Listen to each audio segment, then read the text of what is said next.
Good afternoon, everybody, and welcome to the LMN Live Virtual Training Classroom. My name is Chris Davies. I'm the Senior Education Specialist here with LMN. And today, or this afternoon, we're going to be walking through CRM and maintenance estimating. So today, we're going to be giving you guys a look at our CRM tool and how that will work to help you guys build out your maintenance estimates. So why exactly are you here today, and what exactly is going to be in it for you by attending? Well, you're here because you're recently started off with LMN and you kind of want to get a good idea of how some of our tools work. Well, to get started, okay, you guys are going to be learning about the CRM tool today and how that CRM tool is going to be that one place where you can store all of your contact information, whether that be customers, vendors, maybe some of your employee records, whatever the cases might be. And in conjunction with that, we're also going to be showing you guys and getting you started by using our estimating tool and walk you through how to create a maintenance estimate in your account. So that's basically what we're going to be covering today, or the reason why you guys have logged in with me this afternoon. So what exactly are we covering, you might be wondering? Well, let's take a look at the agenda. First things first, we're going to be using the CRM tool to learn how to manage and track your contacts. We're going to show you how a contact profile can get started or get created in your account, how you can actually track and record customer conversations. And by record, I don't mean by pushing that little record button and recording a conversation. Actually recording the notes about what you were discussing with those contacts or any of your contacts within your LMN account. Now, we're also going to be introducing you to another feature that's contained within the actual CRM tool itself called to-dos, and how you guys can use that to share information or to make sure that information is being captured or projects are being completed internally to, again, maximize internal operations. Now, we're also going to be giving you an introduction into your customer portal. This is a feature that goes alongside your actual LMN account, but allows you to openly provide your customers with information. We're then going to be taking a look at our CRM mobile app. We're going to be showing you guys, if you haven't had a chance to download it yet, we'll walk you through where you can find that app, but more importantly, how you guys can use the features of our CRM tool, but in a mobile environment. Now, at that point, we'll take a quick little break. And then when we get back, we're then going to be walking you through all the specifics of how to actually create a maintenance estimate in your LMN account. So there's going to be a lot to cover off. And that's why, well, let's be honest, that's why this session is actually 2 hours today. So again, there's a lot to cover off, but don't worry, I'll make sure you guys get a good understanding of both of these two tools by the time we're done. Now, before we get started, if you have any questions about anything that I'm covering off or about any of the features that we're talking about in this session, please hit that chat button at the very bottom of your screen and throw your questions at me. I am more than happy to pause and, of course, make sure those questions get answered for you.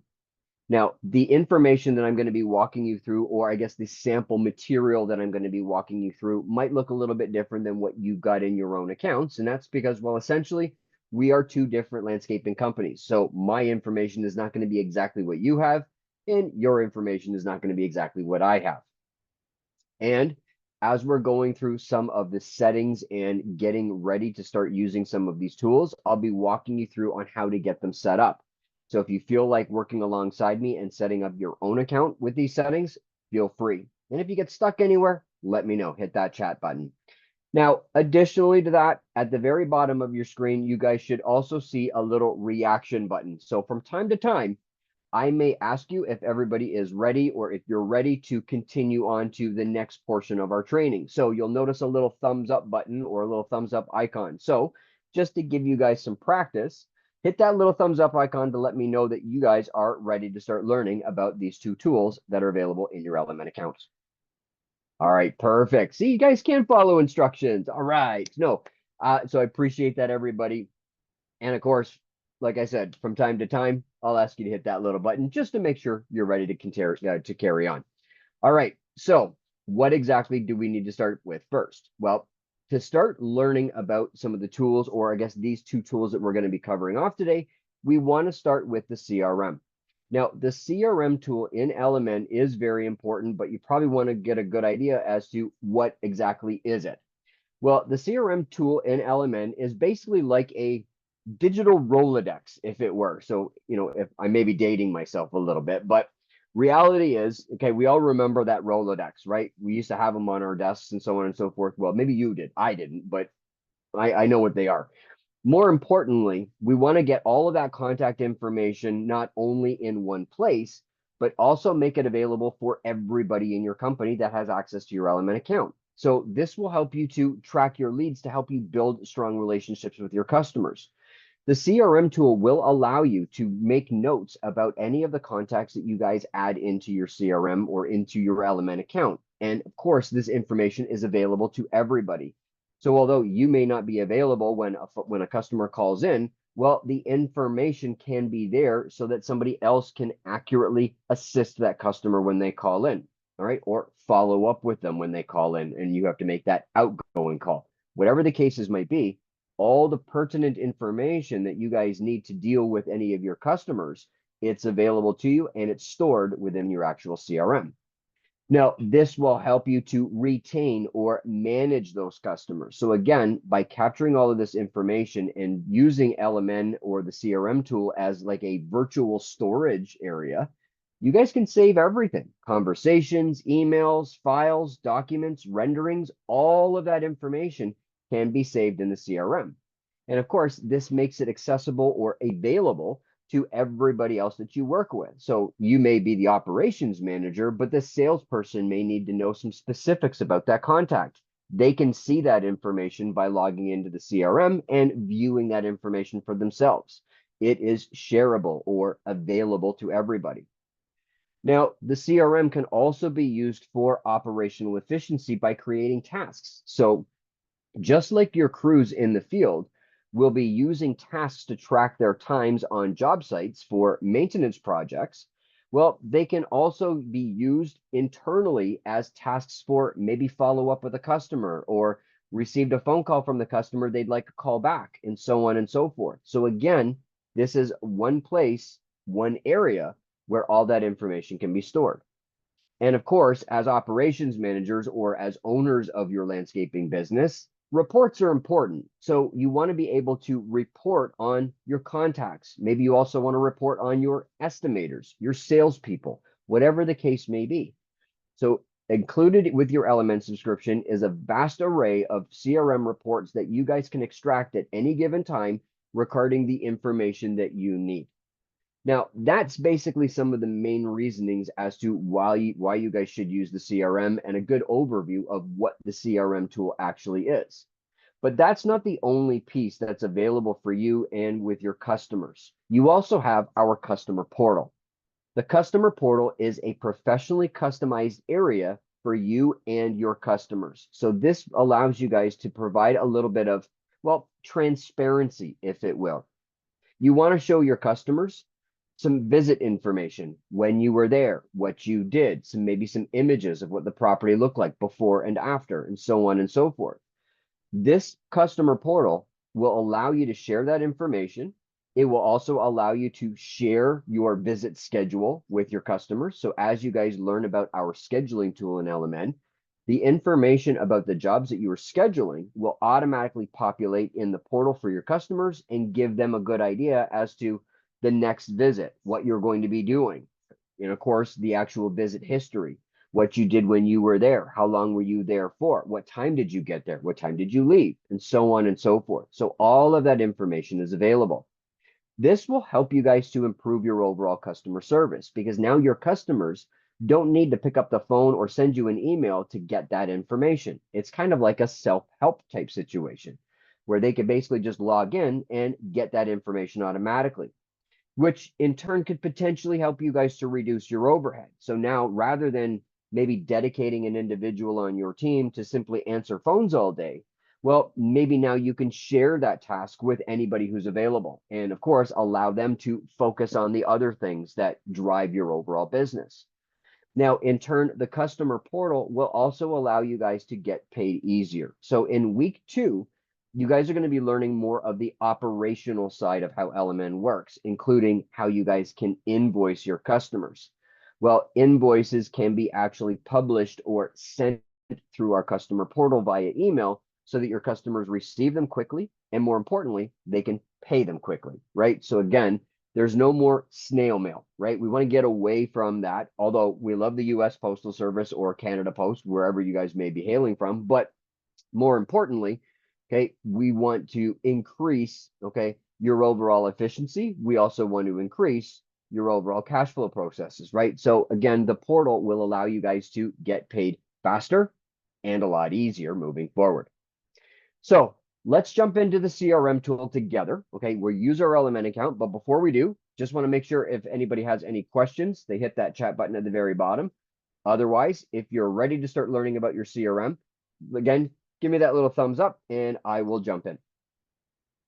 All right, perfect. Thank you very much for that. Okay, so let me share my screen with everybody so we're all on the same page here. So once you guys log into your LMN account, okay, the CRM can be found in the main tools menu on the left-hand side of the actual screen, or once you guys have logged in. Now, of course, LMN is just getting powered up. There we go. All right. So in the tools menu on the left-hand side, you guys are going to see the CRM tool. Now, just to kind of give everybody a brief or a very high level piece of information, the tool menu is actually structured in order of basically you got to use this first in order to use this, and then use this next in order for you to use this, and so on and so forth. So for that explanation, the budget, okay, just to kind of give you guys an idea of how this works, the budgeting tool in LMN, once you guys have a budget put in place and you've determined what your net revenue or net profit margin is going to look like, that's going to help you guys to build out your pricing structure to make sure that you are recovering all of your costs, contributing to your overhead expenses, as well as ensuring that every price that's included on a proposal or estimate is a profitable price, okay? Now, the price list you would think would jump straight into our estimating tool, but reality is you can't really estimate until you've actually got contacts in your account. So that's why we're starting here. Now, when you take a look at the actual contacts tab within the CRM tool, this is where all of your customers are going to be stored, okay? Now, when you guys are actually about to start entering in contacts or adding contacts to your CRM, we would advise that you do a quick little search in the very top left-hand corner using the search bar, okay, to make sure that that contact doesn't already exist. This is just a very, very simple little tip and trick if it were, okay? Please make sure that you do a brief search, and you can search by phone number, email address, contact, first name, last name, address, whatever criteria you want to use, and it will populate information for you, okay? Whether it be from the primary contact themselves, a secondary contact, maybe a job site contact, but of course, we'll fill you in on all that information as we proceed today. So rule number one, just make sure you guys check before that, check to make sure that customer or contact doesn't already exist, okay? Now, when you add contacts into your account, you're going to be asked what type of contact is it? And with that filter or with that assignment, if it were, okay, it will help you guys to organize your list or basically utilize this first filter that's available in the actual contacts tool. So we would like you guys to actually start creating your leads here, right? So create an actual lead list. So anybody who was called in or maybe you've spoken with that wants some information about your landscaping company and what maintenance services you may offer, well, this is where you can store that lead information. And as well, remember, capture as much information about that customer as you possibly can, or sorry, that potential customer as you possibly can. Now, once that lead gets converted or starts doing business with you, then they would now be a client. So you can adjust or change that lead into an actual client persona. So now you know that they are a client of yours and you are actively doing work with them. Now, keep in mind as well that you can also add in your vendors to store all of your vendor information. Remember, right? The CRM is like a big Rolodex. You want to be able to have all the information about anybody you guys deal with in one place, and that's what the CRM is for. Enter in your subcontractor information, maybe add your employees in here, your partners, or maybe you've got something that doesn't necessarily fit one of those primary types, so you can always use the other category as well. Now, again, what this allows you to do is keep your list organized, but allow you to filter what you're actually looking for. So again, if I want to look at all the leads that have been created in our account, I can just use that type filter and there's my lead list. Okay, really straightforward, really nice and easy. Now, your next filter applies to the customer portal. And again, we'll learn a little bit more about the portal today.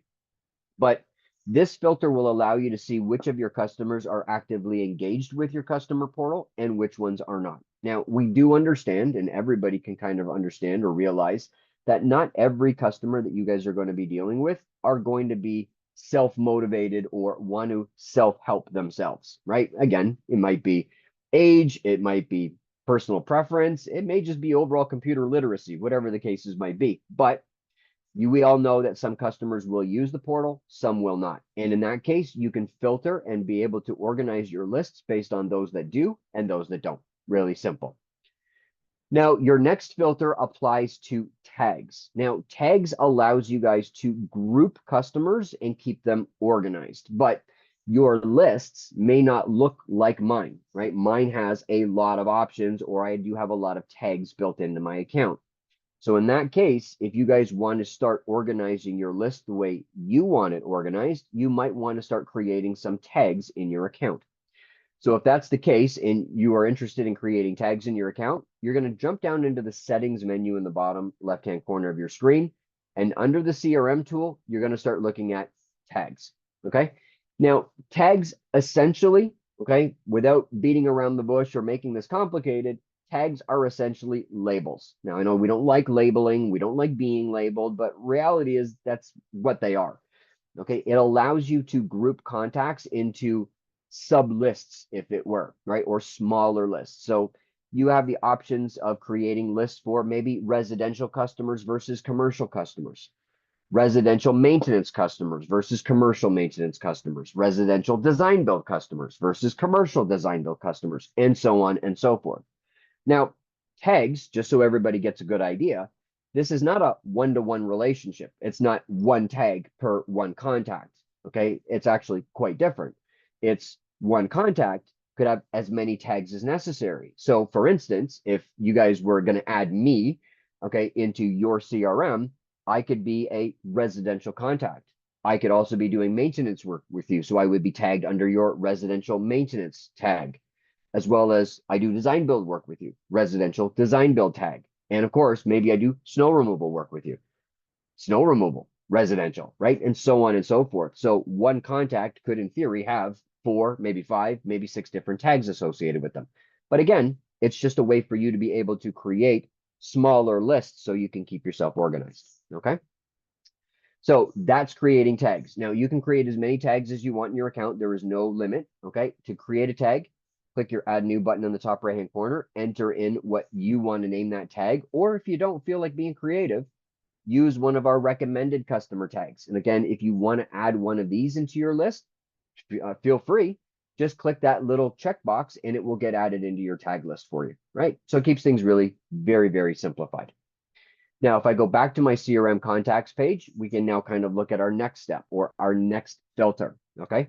Which will allow you guys to assign your contacts to individuals. So as you're creating contacts, maybe you're creating a lead.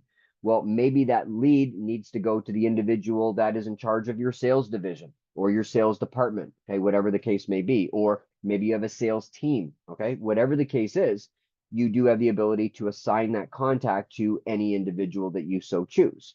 And again, if it does happen to be one particular individual, then choose that individual from your list of users and then assign that lead to them. All right. It does make things really easy for them. And of course, they will be notified via email to let them know that they have a lead actually assigned to them that they need to follow up with. Now, the next filters that are available for you as well are you to be able to see when actual contacts have been added into your CRM. Now, anytime basically means since the dawn of you subscribing to LMN, but you can also filter it within the last 3 calendar months, last 6 calendar months, or within the last 12 calendar months. Again, whatever you decide, whatever you choose, whatever works, okay? Those are additional filters for you. And then finally, the status of your contact. Now, a status is either an active contact or an inactive contact. And by active, we don't mean that they jog 3 miles a day or that they do Pilates 4 times a week or maybe do yoga when the mood fits. No, we actually mean that they're actively working with you currently, or you are actively engaged with that customer. Now, the reason why we have this active and inactive option is because we prefer or we recommend that once a customer has completed a contract with you or completed a project with you or whatever the case may be, don't delete them, okay? Just make them inactive, right? You may not be doing business with them any longer, but keep them kind of in the background or kind of in your back pocket, if it were. That way, if the customer does call you back up and says, you know what, you guys did such a great job on this project or on my maintenance last year, or when you guys were doing my snow removal work, I'd love it if you guys could do this with me, okay? Whatever the case is. Now, rather than recreating that customer and potentially making a duplicate and then having to collect all that information again, we can just reactivate that customer. And now they are an active customer again, okay? Keep in mind, everybody, that if you delete anything out of your account, we, as much as we would love to, cannot get it back for you, okay? So this is why we would recommend making a contact inactive, okay? So again, no longer doing work with you, deactivate them. They're off your active list, okay? And when they decide to call you back and say, hey, we'd love to do some more work with you, you can reactivate them. Okay, keeps things really nice and easy. So that's basically the main primary contacts page. So how do you, as a user, create an actual contact in your account? Well, to do this, you're going to click that plus new button in the top right-hand corner. Now, before we go there, okay, there's one other little thing that I wanted to just walk you through. If you guys are going to be applying filters based on what you want to look at, and this is a feature that applies to each individual user of your account. So with your username and password credentials, once you've logged into the account, if there are certain filters that apply to you specifically, once you've applied those filters, you can click on this Save View option. And once you've done that, every time you log into LMN, the CRM will get those filters applied automatically. So again, if you only want to look at a residential lead list, okay, apply the filters that are required, save that view, and every time you log into LMN and open up the CRM contacts, it will only show you your residential lead list, okay? So it does keep things really, really handy or organized for you moving forward. So creating a contact is by clicking this plus new button on the top right-hand corner. Now, keep in mind, when you guys are creating this contact, you are creating the billing information first, okay? So whether you're doing residential work or commercial or both, keep that in mind when you guys are creating this page, that you are entering in the lead information or client information or whatever type of contact, but you're entering in their billing information, the address in which the bills are going to be going to, the name of who the bill is going to be going to, and so on and so forth. Populate their address information and so on and so forth. Now, one thing that I would also recommend is get a good understanding of what this create job site button or feature does for you as well. If you are creating a billing address or a billing profile for a commercial account where you are only sending the invoices there or the bills there, but you're doing work at other areas or other addresses, this may be just an actual billing address. And if that's the case, you want to make sure that you uncheck this create job site button, okay? Now, for residential contacts, it's probably best to have that always turned on because the customer probably doesn't have a secondary address where the bills go. They probably want them mailed to their home address. So in that case, when you put together their home address as their contact profile, you're also creating their job site at the same time, right? Make sure you enter in the primary contacts information, first name, last name, their phone numbers. Obviously, you want phone number 1 and phone number 2. We would generally recommend that phone number 1 be a landline and phone number 2 be a mobile, but it's entirely up to you guys how you want to organize it, but that's just what we would recommend.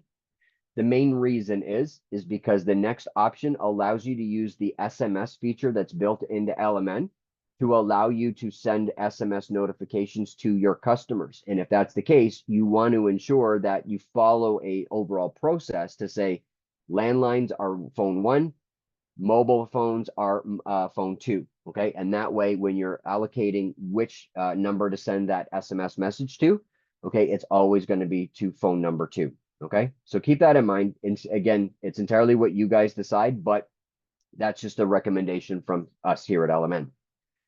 Additionally, you also want to make sure you've captured a primary email address, whether it be a corporate email for commercial work or a personal email for residential work. Okay. Then once that's done, you're going to click on OK to save all that information. Now, I'm going to just walk you guys through an already created sample customer. So I'm going to introduce you guys to a Mr.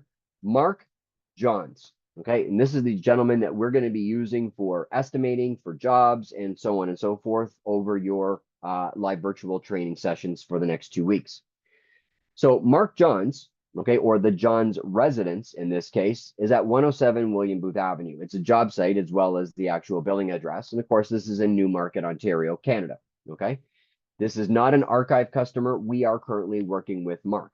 Okay. And of course, at the very bottom, we can see how Mark handles our online payments. But we'll talk about that when we get into invoicing in week 2. But you can make some adjustments right here in your actual CRM contact profile. Now, under tracking an assignment, we can see that Mark is currently a client, right? We are actively working with him.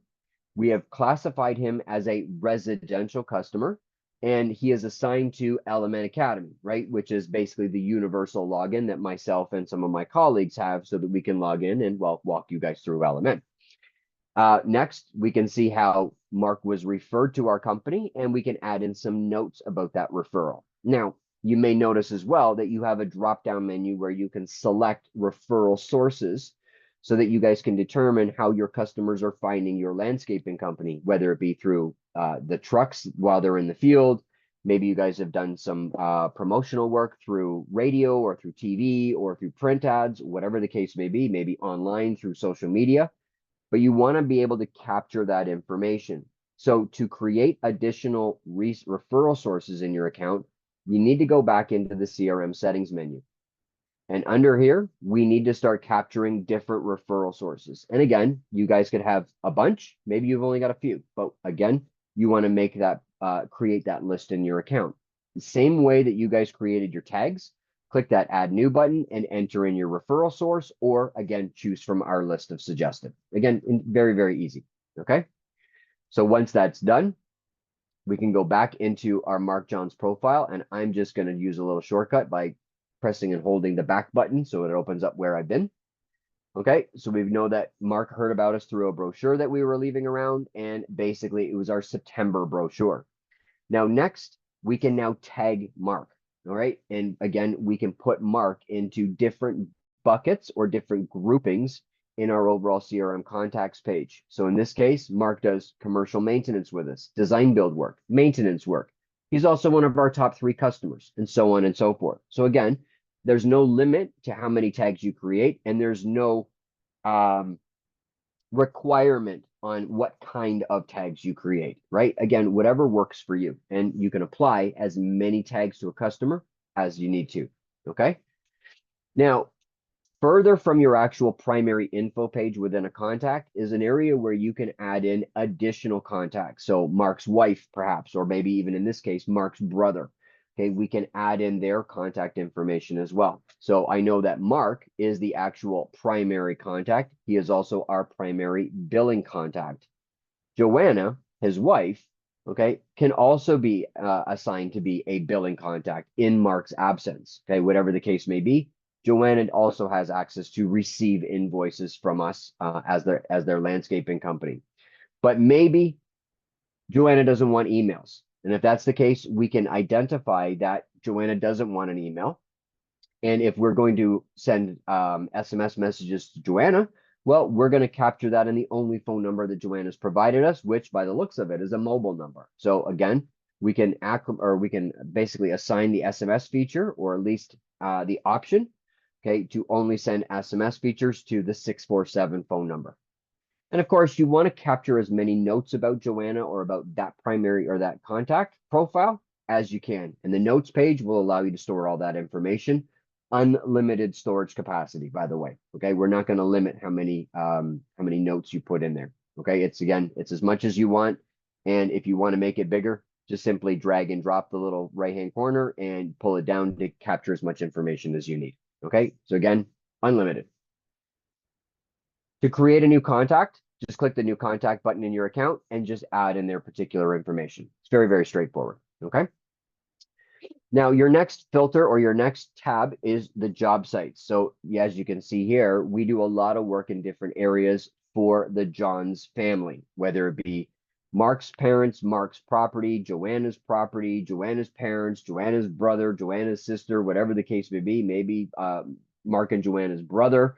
Okay, again, we can basically create all the actual job sites. Now, again, this might be available or might be more appropriate for when you guys are doing commercial contacts where you deal with a head office, but you're actually doing the work at some of their satellite locations. So the job sites tab is great for you to be able to capture the actual satellite location information, the address of that satellite location, the photos and files of that satellite location, and so on and so forth.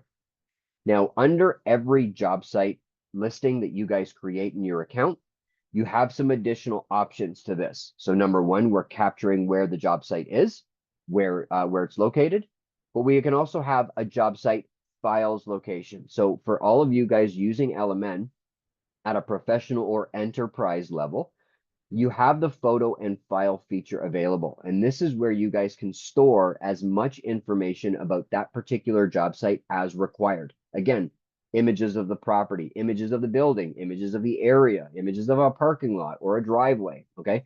Renderings that you've created for them, but anything that is important regarding that job site should be stored here, okay? Additionally, as your crews are in the field using our LMN Crew mobile app, they'll be capturing before and after photos, especially when they're doing snow removal work.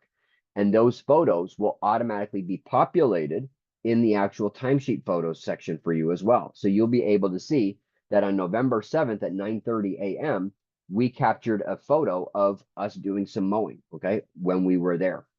And of course, you've got job site measurements. So if you guys are using measurements in order for you to accurately price out your work, you can store the actual measurements of different areas on the job site, okay, as needed, okay, to help you guys with your overall estimating.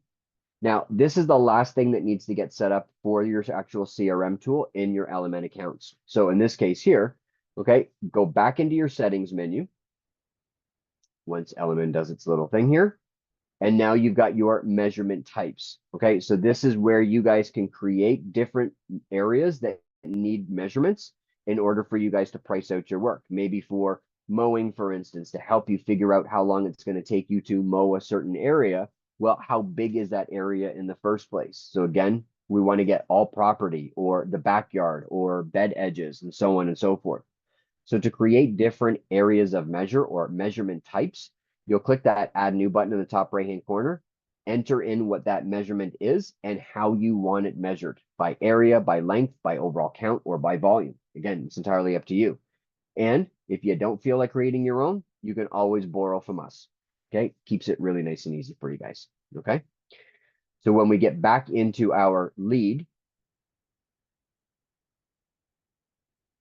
okay, so we've covered off our contacts tab, we've covered off our job sites, okay, and of course we can store all those measurements for our actual property, okay.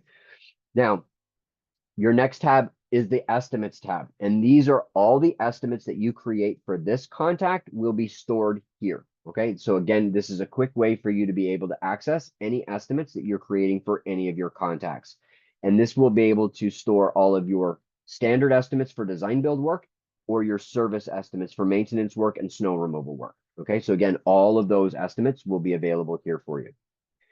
Now, also, okay, you can also access by clicking on the invoices tab, any invoices that you've created or generated in LMN that you have issued to the contact can be found here.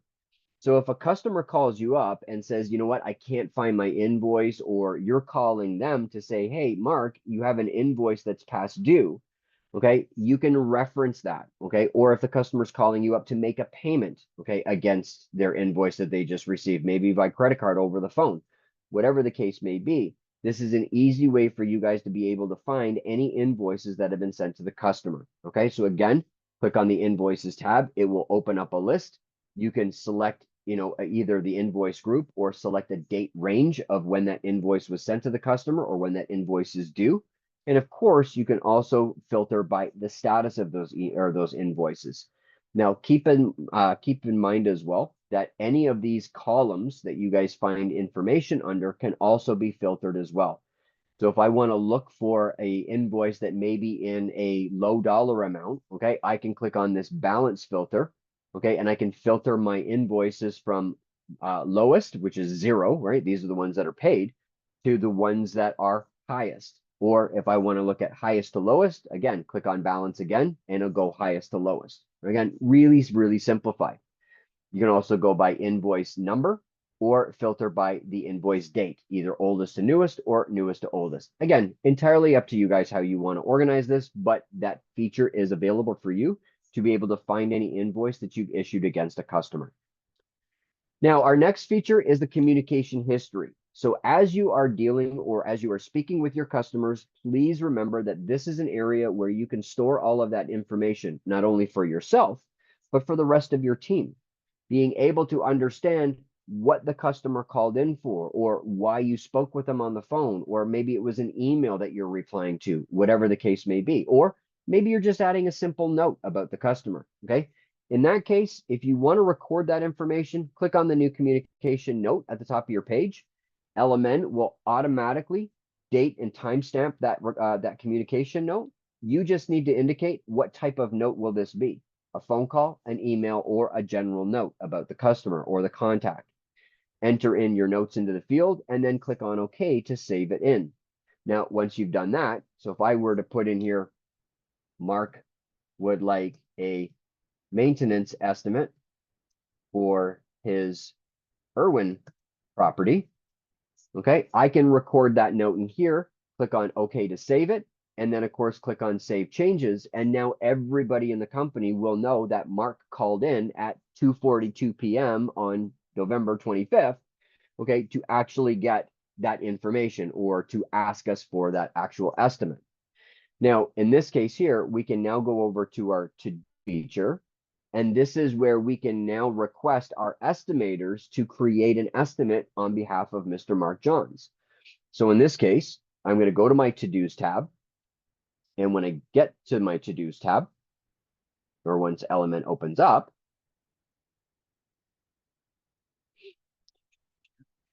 okay, we can add in a new to-do. Okay, so in this case here, I'm going to assign that to-do to Chris. Okay, and in this case, it's assigned with a due date of tomorrow. So this needs to be completed by tomorrow with a normal priority, and it is currently pending. So I can put in a little note here. Please call. Actually, we don't need him to call. So please create a maintenance estimate. Oops. Estimate for Mark Johns on the Irwin property. Okay. Keep it very, very simple. Make it as detailed as you want, but more importantly, put as much information as is or that is required. So please create a maintenance estimate for Mark Johns on the Irwin property. I'm going to click on OK. Now, additionally, I can open that up and I can send that to Chris's calendar. So if he's using Gmail or Outlook or whatever, okay, I can send that so he now has a due date on his actual calendar that says by the 26th of November, you need to create a maintenance estimate for Mark Johns on the actual Irwin property, right? And it gets assigned to Chris. He gets an email notification that this has been assigned to him, and so on and so forth, okay? So again, it's not a sticky note that I'm going to stick on Chris's desk or a phone call that I need to make. I've just done it here after I've spoken with the customer on the phone and recorded that information as well. So again, keeps things really simplified. Now, I save my changes, and now I go into my files for my actual customer. Now, this files location is very, very similar to the job site files area as well. Whereas this area is now where you guys can store as much information about the contact overall. So maybe agreements or PDF copies of estimates or, of invoices or records of payment or, documents that you guys have shared between the customer or documents regarding the customer, okay, and so on and so forth. This is unlimited storage as well, okay? So there's no storage capacity limits to the file section or the job site file section, okay? You guys can store as much information as you want. So rather than one individual in your company storing all the information about a contact on their computer, now you've got a shareable place for all of that information for the entire team. Now, finally, we get to our customer portal tab. Now, this is basically gives you a viewing into what the customer has been doing or using, or any features that are basically being applied using your actual customer portal. There's the overall activity based on notifications, and you guys can choose which type of notifications you want to look at, which proposals have been sent over for approval, when they were sent, what time they were viewed, and so on and so forth. Have we issued any reminders for our proposals? Okay, within the last 3 months, within the last month, or within the last calendar year, or from the time we started our LMN account. Also, you can determine what you want to permit your customers to be able to see. Now, we would recommend that rather than actually determining what your customer needs on a customer by customer basis, you first get your portal set up in your accounts. Okay, so in order to do that, click on the settings menu in the bottom left-hand corner of your screen, and under your company's account settings, click on portal and payments. Now, once you've clicked on that portal and payments feature, on the left-hand side, and we will be talking about all the different settings available in the customer portal over some different sessions. So for today, we first want to look at proposal options and anything that's in this first left-hand side. So under your proposal options, you'll notice here that this checkbox is unselected. Okay, we recommend leaving it unselected. This will allow you to email your proposals to your customers without having them, or without the requirement of them setting up a portal account, okay, or a username and password for themselves. This will allow them to receive email notifications about their proposals and allow them to view the proposals without having to access the portal first, okay? Next is your overall customer permissions. Now, these are your company's defaults. So we would recommend that every single one of these options be turned on.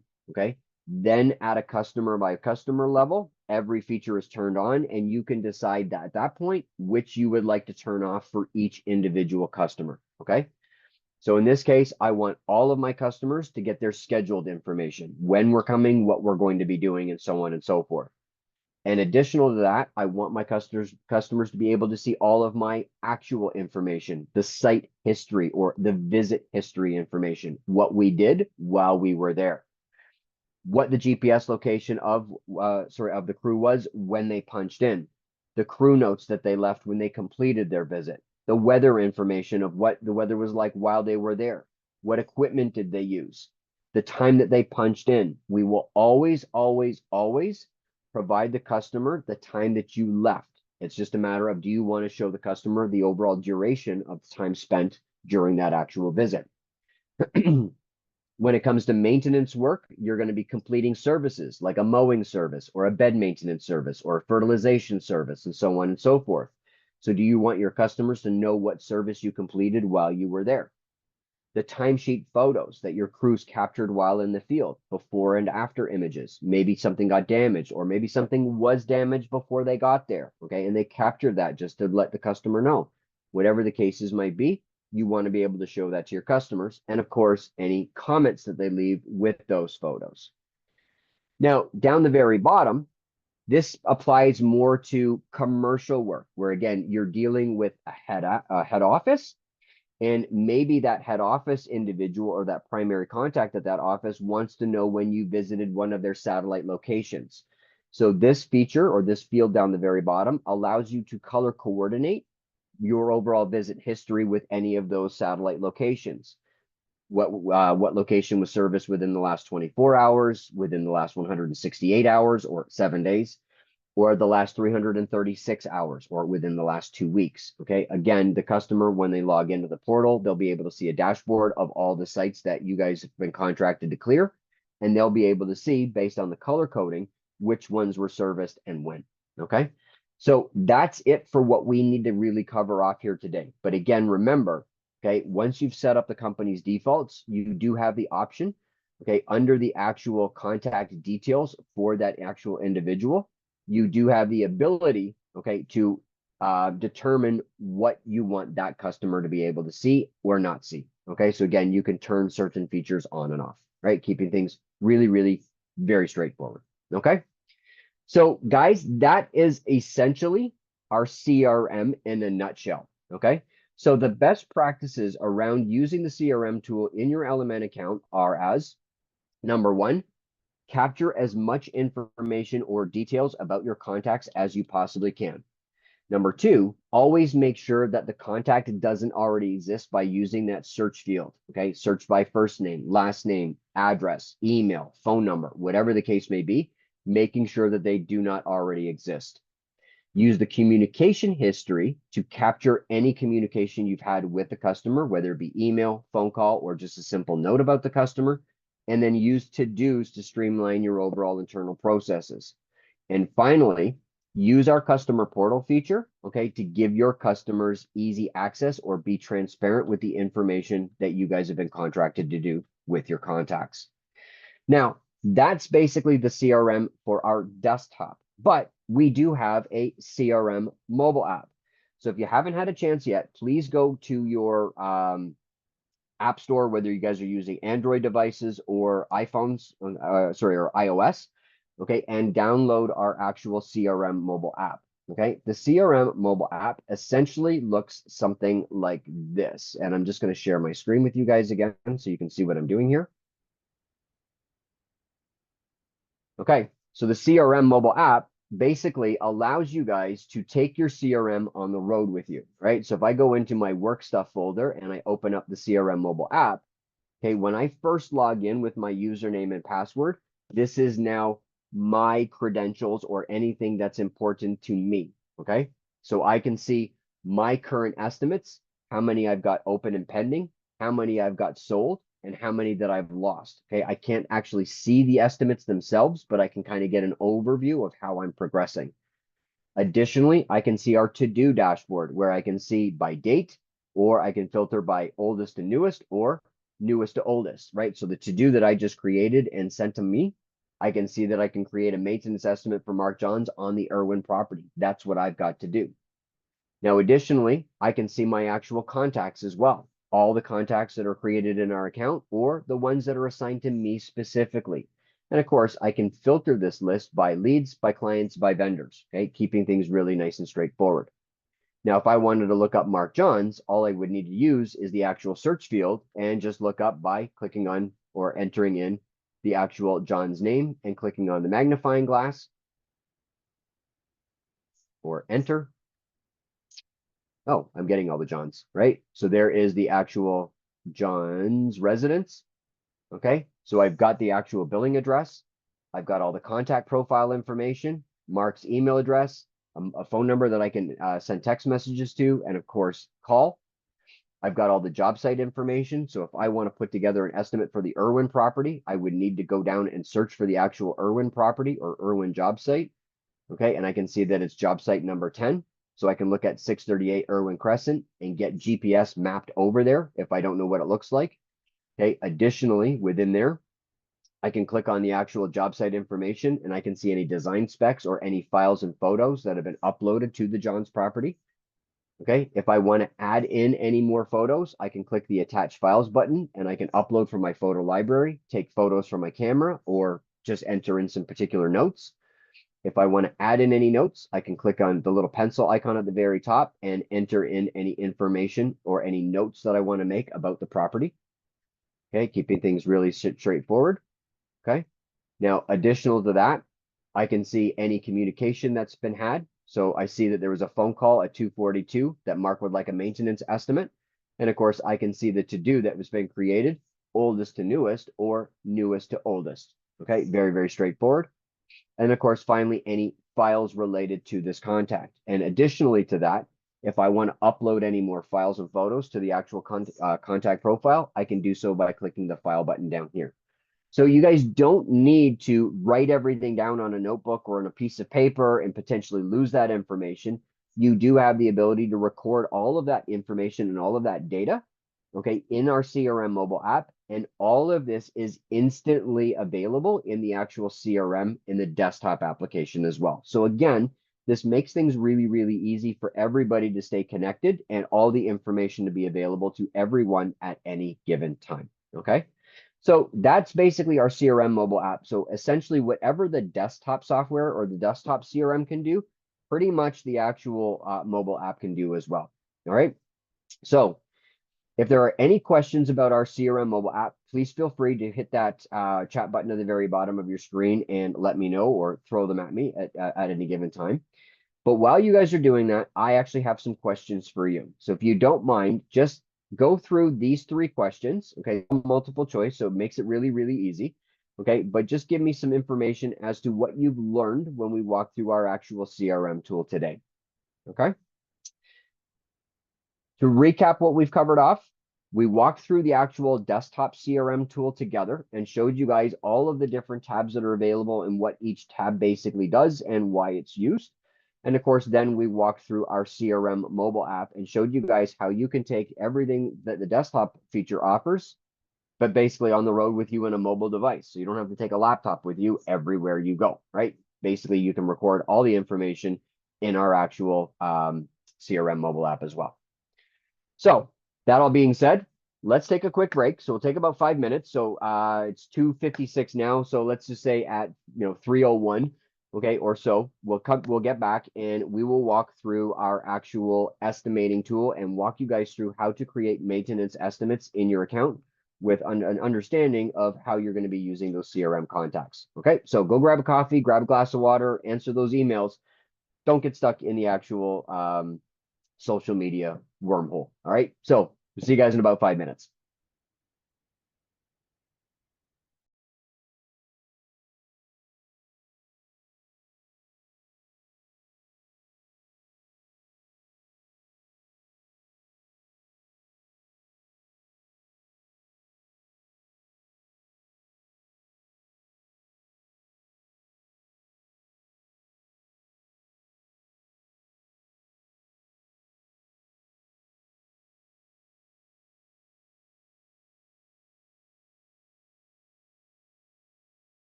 All right, everybody. Hope you had enough time to, again, grab a coffee, grab a glass of water, visit the little landscapers room, whatever the case may be.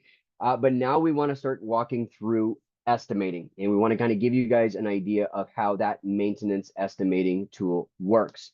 So how do we get started, and what exactly are we going to be using today when we start talking about maintenance estimating in your LMN accounts?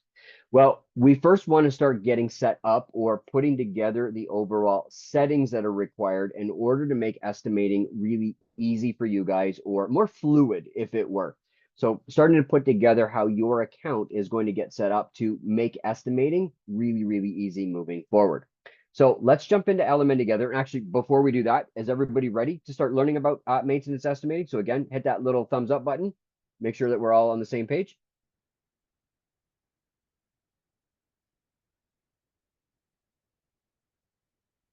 Hello. Hopefully you guys are back. Are we good for to start going through maintenance estimating?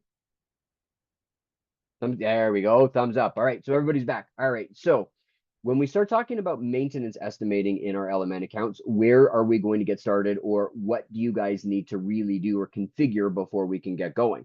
Well, that basically will take us back into our settings menu. So I'm going to just shut down the phone sharing, and we're going to be going into our primary estimate settings screen. So to get started, you start off with your basic, well, estimate settings.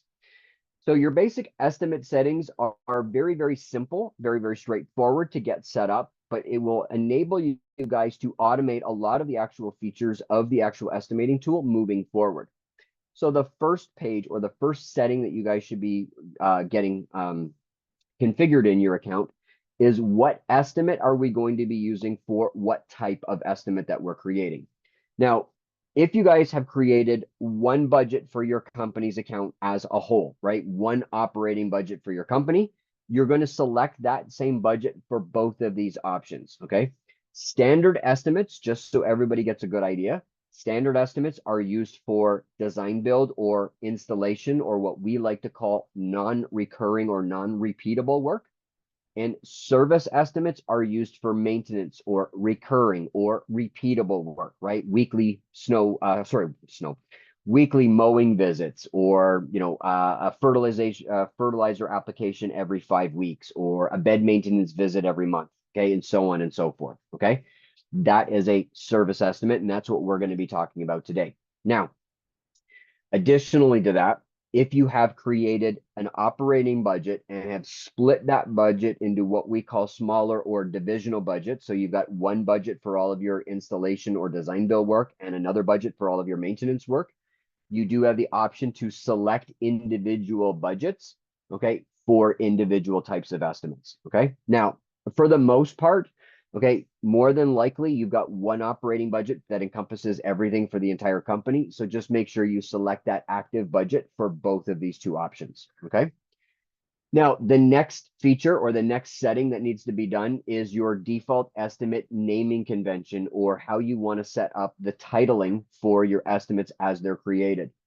Now, you're required to basically fill out or select the three name components at the very bottom of your page, and LMN will provide you with an overview of what that will look like. So in this case here, I'm using the job's address, the name of the division that the estimate applies to, and I'm using one of my two custom text fields that I can fill out whatever information I want at the very top of my page. So my estimate naming convention will look like 123 Main Street for my maintenance division 2024, okay? If you want to change it up, feel free to change it up, okay? Also keep in mind that if you select one naming convention now and then go ahead and change it, like say a month from now or next quarter or whatever the case may be, please keep in mind that once that change has been made and has been saved, that's when that change will take effect in your account. Okay, it will not go back and rename all of your old estimates. It will just take place from any new estimate from that point moving forward. Okay. Now, when it comes to default status mapping, this applies, or basically this works in conjunction with our customer portal feature in LMN. And it's a way to automate the overall status or where that estimate fits in your overall sales pipeline within your actual business structure, if it were.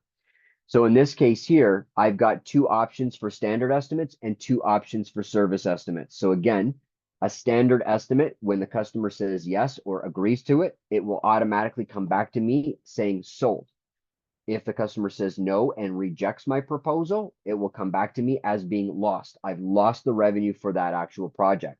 Now, the same thing holds true for your service estimates. If the customer agrees to your maintenance proposal, it's sold. If they've declined it or rejected it, it is now lost. Now, keep in mind as well that you can choose any of these options, okay, from your actual list of statuses. Now, if you want to create additional statuses within your accounts, please feel free to hit that settings menu in the very bottom left-hand corner of your screen. And now under our estimate settings, we want to start building out a list of statuses. Now, at the top of the page, when you get into this list of statuses, this is for standard estimates by default, or you can switch it over to service estimates. So as we're talking about service estimates today, you want to basically create statuses based on the service process that you guys have put in place for your landscaping company.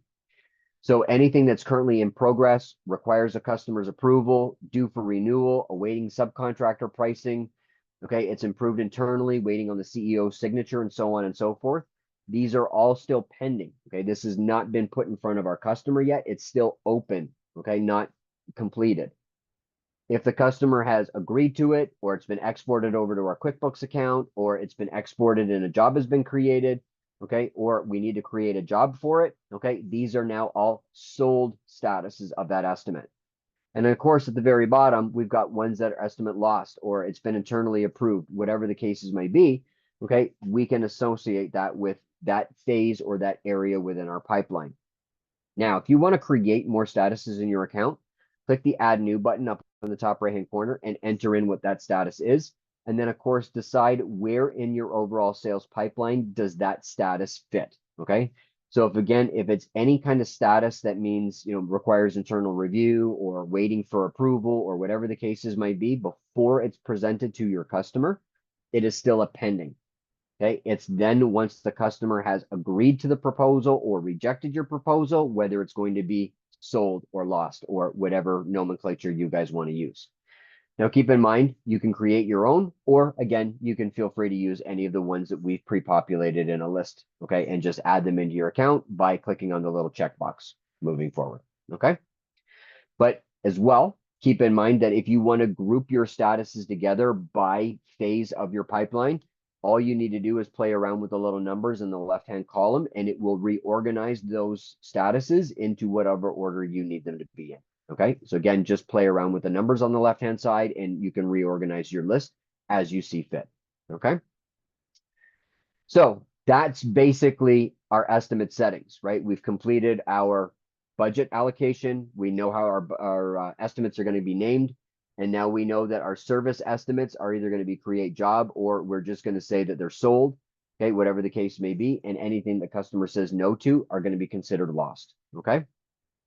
Now, our next estimate setting that we need to kind of put together are our terms and conditions. Now, this is your legal agreement, okay? So remember, whenever you guys are putting a proposal in front of your customer, they are going to be agreeing to what you are proposing, okay, as their maintenance contract. So what you as the contractor are going to do to uphold the contract, and also what your customer is agreeing to by hiring you as their contractor. So again, it's that legal, confirmation or that legal agreement between you and your customers. Now, there's a couple different ways you guys can do this, okay? Generally, you can start from scratch and build out all of your terms and conditions into individual paragraphs or as one whole contract, if it were, or one whole bulk statement, okay, when it comes to your overall terms and conditions.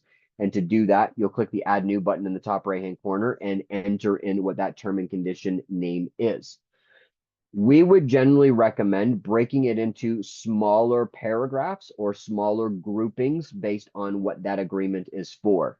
So keep in mind things like the acceptance of work. So by accepting this work, you're agreeing to this, or by accepting this work, we as your contractor are agreeing to this, okay, and so on and so forth.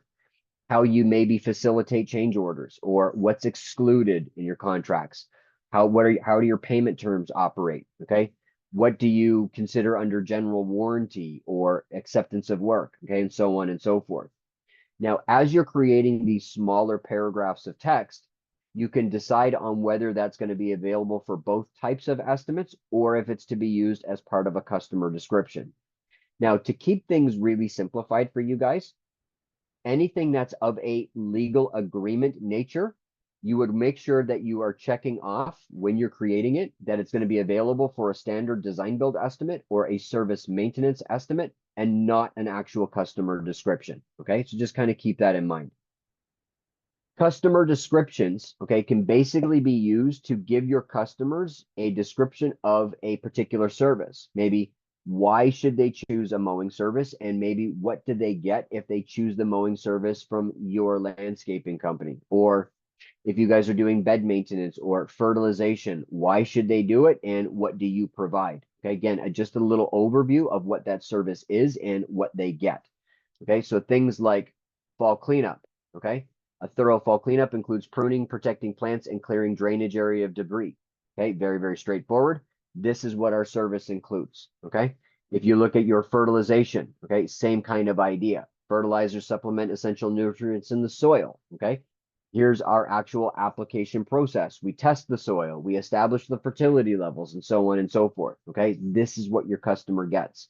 So keep that in mind that this is not a legal agreement. It's more of a marketing terminology. Okay.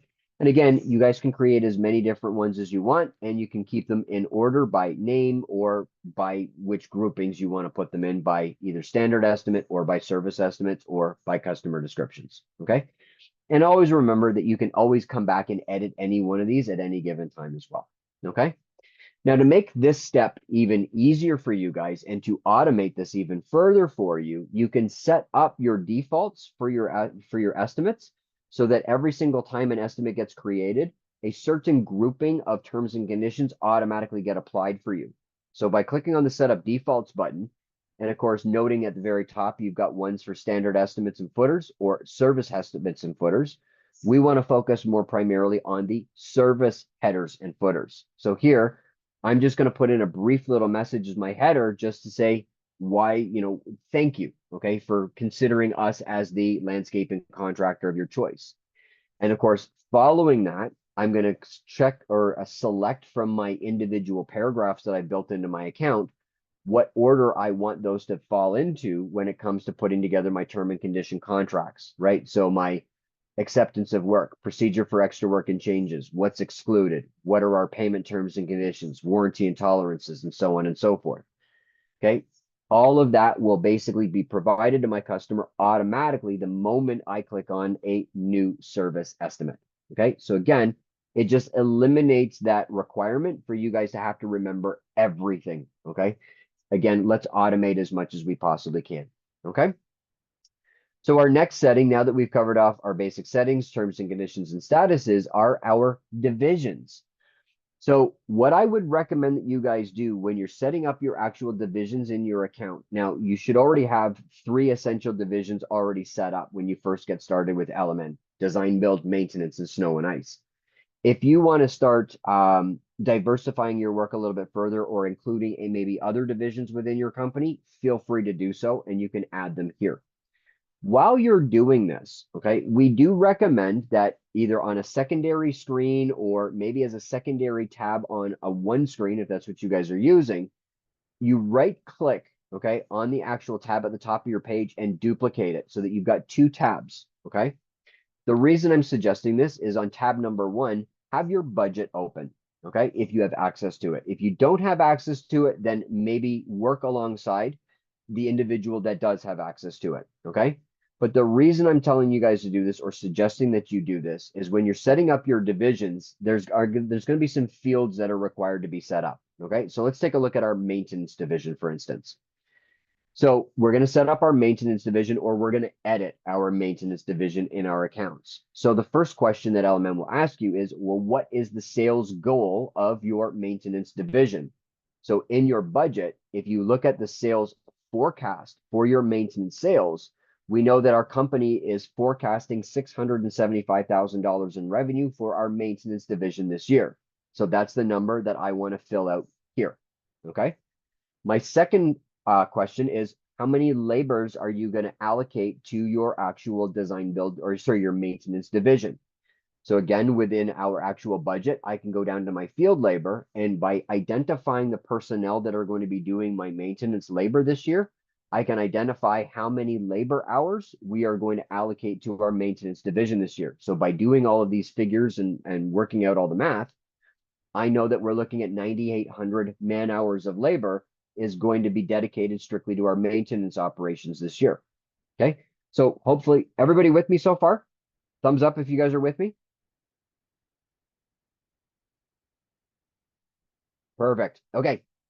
Now, this is where you have to be really honest with yourselves. Okay. At this point, you want to basically be really honest and say, well, out of all the estimates you guys create, what is your closing percentage? Sold. Okay. Not lost or not requested changes, sold and lost. Okay. So if you, in this case, mine is 80%, which means 4 out of 5 or 8 out of 10 of my maintenance estimates, once they're sent over to my customers, get approved. Okay. This is going to do a couple things for us moving forward. But like I said, be very, very honest with yourselves. Okay. So again, if you have a great closing rate, 90% or even 100, like every single maintenance estimate that you guys send out to your customers gets approved, well, indicated there. Okay. You do have the ability to obviously take it down to a decimal place, but I would recommend keeping it as a whole number. Okay. So 95, 93, 80, 85, 83%, whatever the case may be. Okay. What this essentially is going to do is once you've filled out those 3 areas of your actual division, okay, LMN will pre-populate or do some math in the background for you. Okay. The first piece of math it's going to do is based on the amount of hours that you're going to allocate to the biz or to that division of work, and based on your sales forecast, every estimate that you guys create in your account should have a revenue per man hour calculation or dollar amount associated with the estimate of $68.88. Okay, so for every man hour's worth of work you're going to be doing on that job, you're going to be basically charging the customer $68.88 per hour or more. Okay. Additionally to that, it's also going to now pertain to your overall pipeline. So again, based on us closing 80% of our estimates, I need to have $843,000 worth of estimates in my account in order for me to close $675,000 worth of business this year. So I know that I'm not going to win every contract, but if I have more in my pipeline than what I actually need, I can account for that loss. And of course, if every single one of them closes, well, that's better for me. It just means more revenue in the long run. But what else will this do for you guys moving forward? Okay, so once you've actually put in all your information and saved your divisional breakdown, if you look at the dashboard feature in LMN and take a look at your actual estimate dashboard, as estimates get created and as estimates get sent over to your customer and as your customers are making their decisions, that information will populate for you guys automatically.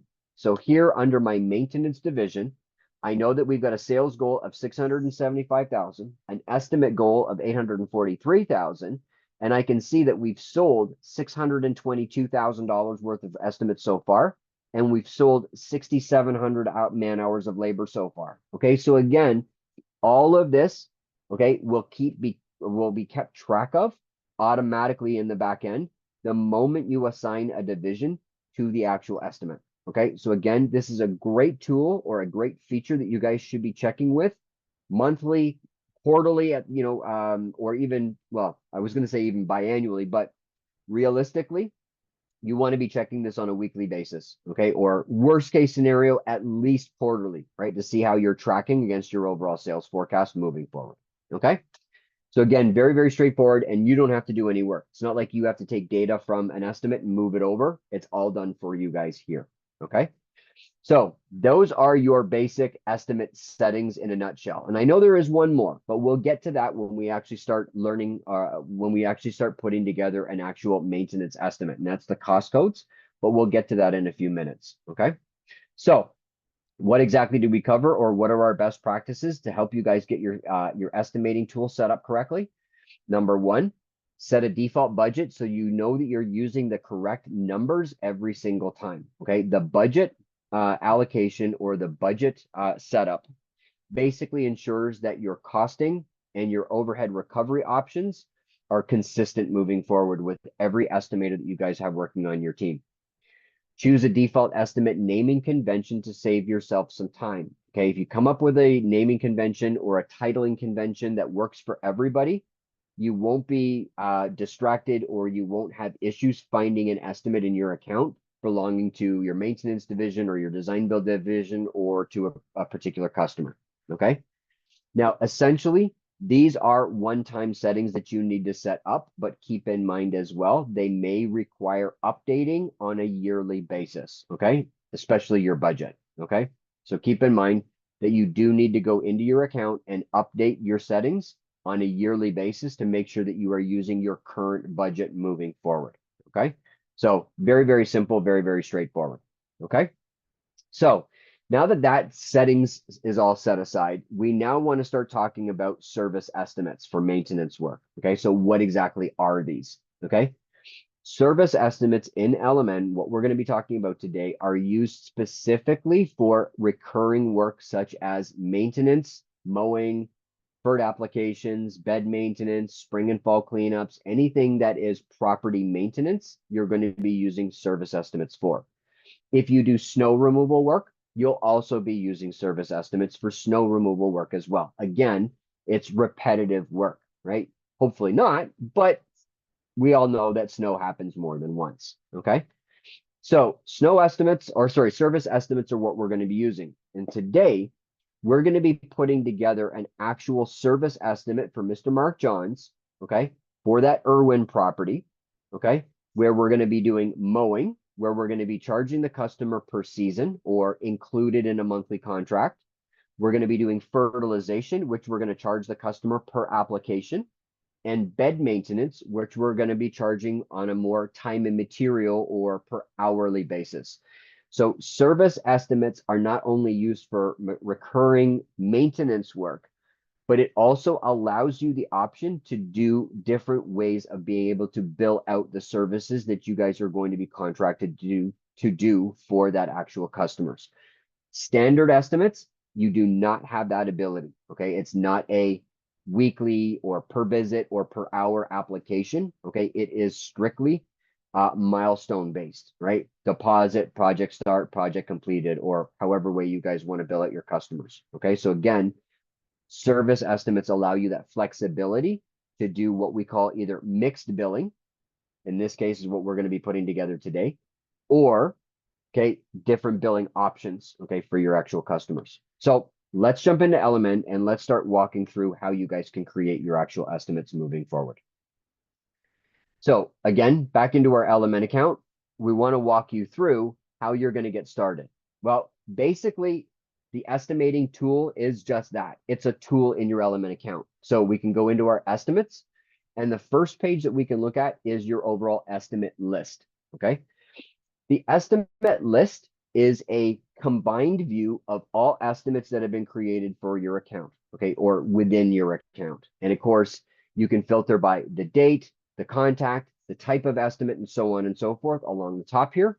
Or you can use our side filters or open up the filter option menu where you can filter different or apply different filters on what types of estimates you guys want to look at. Now, additional to this, if you guys do have a certain list of estimates that you want to look at when you log in, at the same time, you can choose the filters that are available for you in any of these fields, and then you can save that as your default view moving forward. So if you happen to be the maintenance operations manager and you only want to look at sold maintenance estimates, well, you can apply the filter of I only want to look at service estimates that have been sold, okay, and within a certain date range, right? So if I apply those two filters and then click on save as default view, okay, essentially now, anytime I log into the account, these are the estimates that I'm going to see, right? So it keeps it really nice and easy, or more importantly, organized. Now, at the same time, if I want to create a new service estimate, I can click on the plus estimate button on the very top. It will ask me what type of estimate do I want to create. a standard for design build, or service for maintenance. I click on create. It will then take me to my CRM lookup where I can select my customer. So in this case, it's Mark Johns. So I know it's the Johns residence. Now, if you guys are creating estimates and the customer does not exist in your CRM, at the same time as you're creating your estimate, you can actually create a CRM contact. So by clicking this little plus button over here, it opens up that intake form for me to start putting in the actual contact information. What type of customer is this? What is their primary contact information? And so on and so forth, right? So again, once I finish filling out the information here, it not only applies that information to the actual estimate, but it also gets saved into my CRM at the same time for me, okay?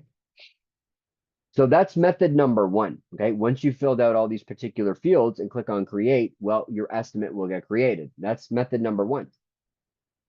Method number two, and I'm just going to clear all my filters for now.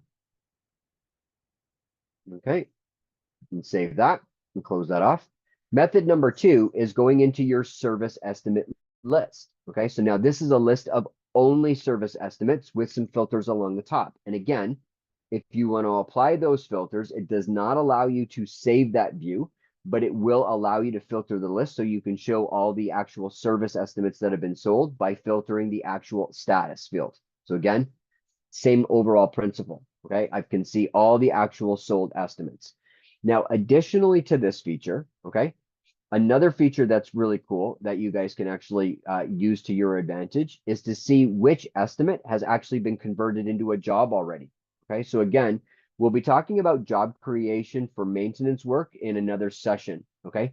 But as estimates get approved and as you convert those estimates into the actual job for operations, right, so that your crews know what they're going to be working so that you can schedule it and so on and so forth, a little shortcut that's basically been created for you guys is the ability to see which estimates have been created and if they actually have a job already created for them as well, right? So that way you don't you don't accidentally create another job, or so that you don't have to go and search for that job later on, okay? It does make things really, really easy for you guys to be able to connect the estimate to the job, as well as the job will also always be connected back to the original estimate. All right. So again, it's just an easy way for you guys to be able to filter things.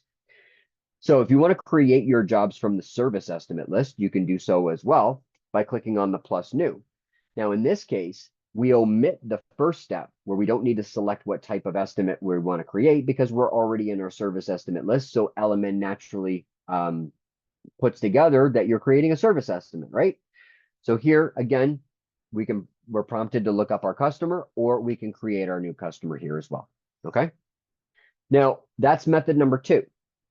Method number three is from your actual CRM contact profile as well. And this is generally the way I would recommend that you guys create your estimates. And the reason is because you're already in the actual contact and you may be putting in some communication history notes or creating to-dos or whatever the case may be, right? Again, I, as Chris Davies, okay, remember that a to-do was assigned to me, okay, to create a maintenance estimate for John on the Irwin property.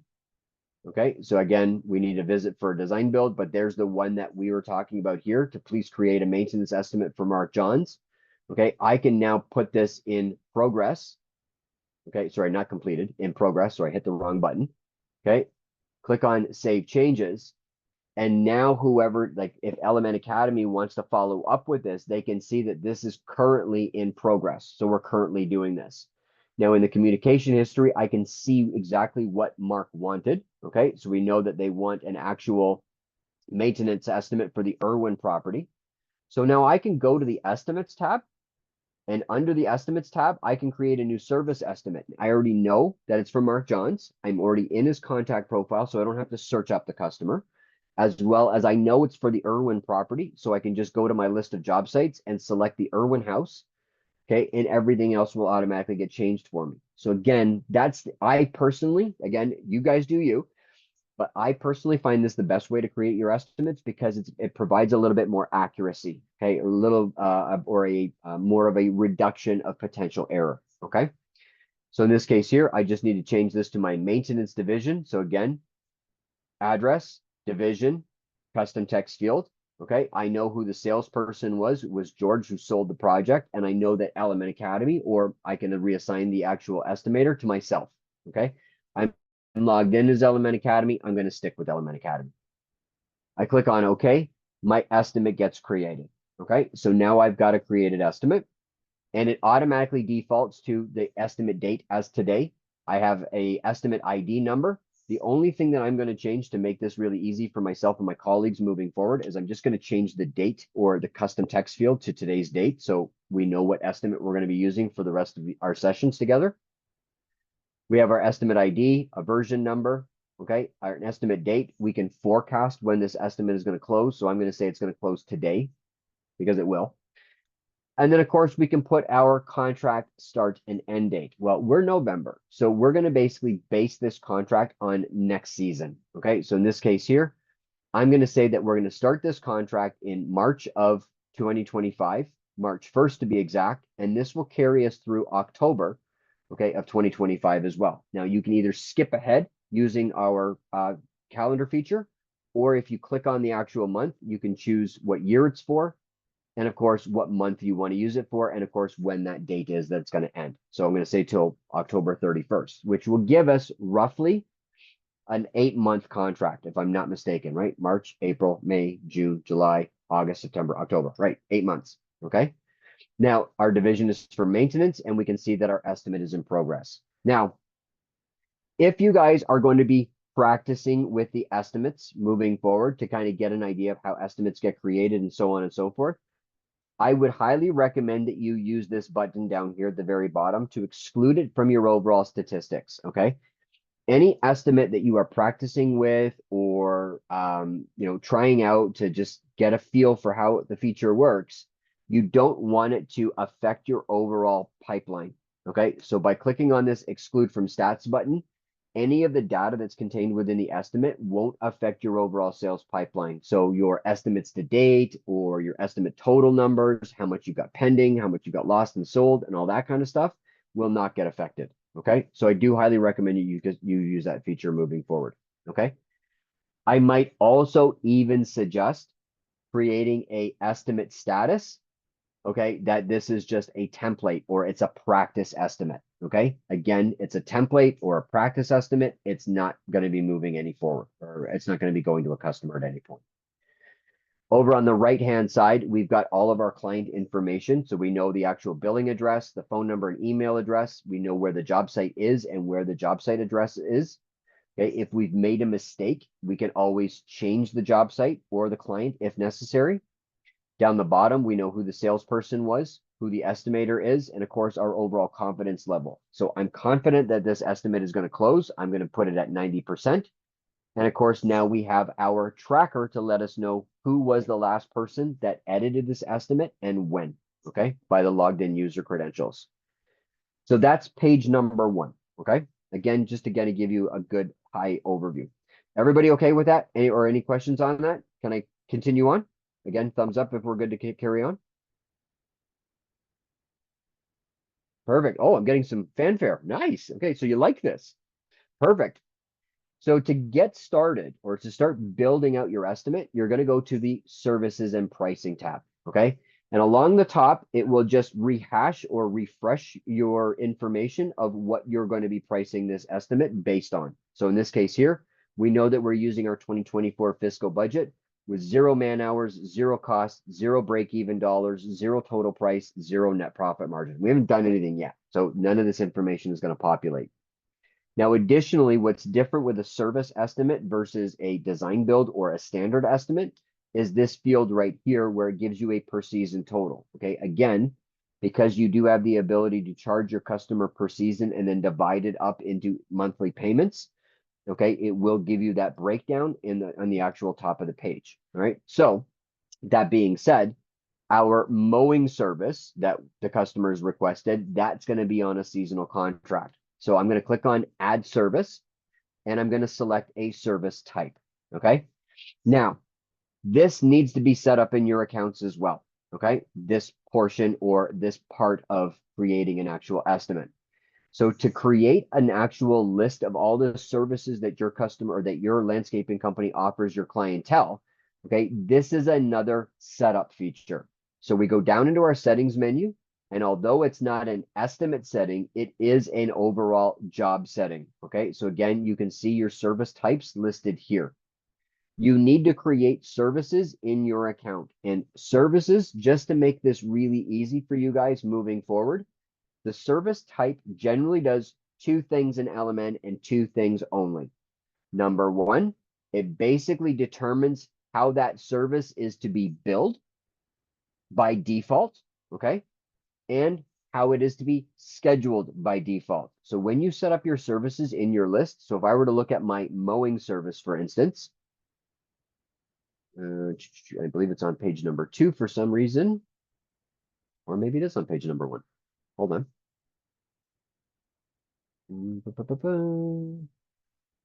Mowing. Where's my mowing service? I will need to find it. There it is there. Okay.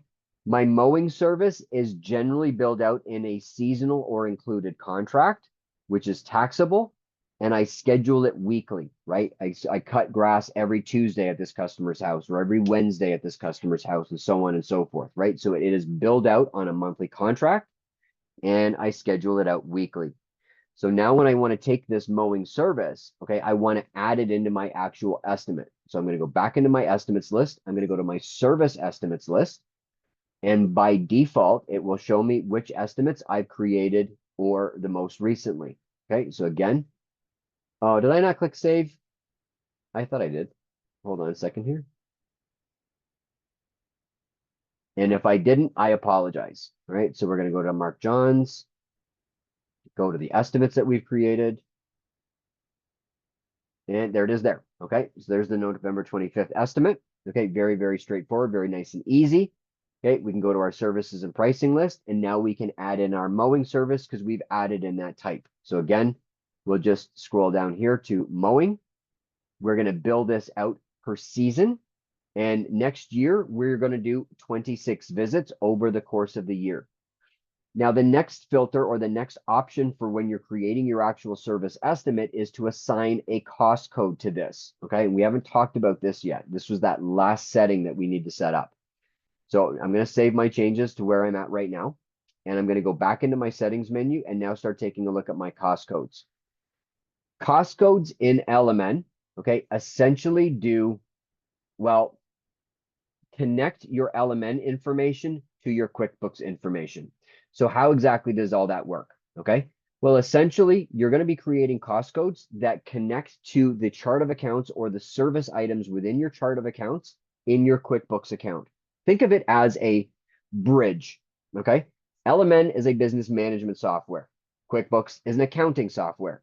Neither one of us try and do the other's responsibility. All right. So LMN does not try and do accounting. QuickBooks does not try and do business management. Okay. But in order for the data to get from QuickBooks into, or sorry, from LMN into QuickBooks, you need to create what we call a bridge. And that bridge is basically a cost code.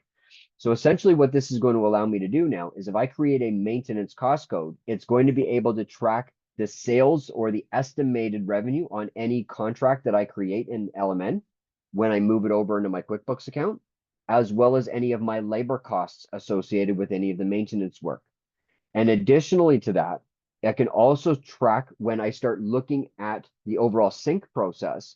I can look at my estimates being exported over into QuickBooks. Okay, so I can get my estimated costs and my estimated revenues.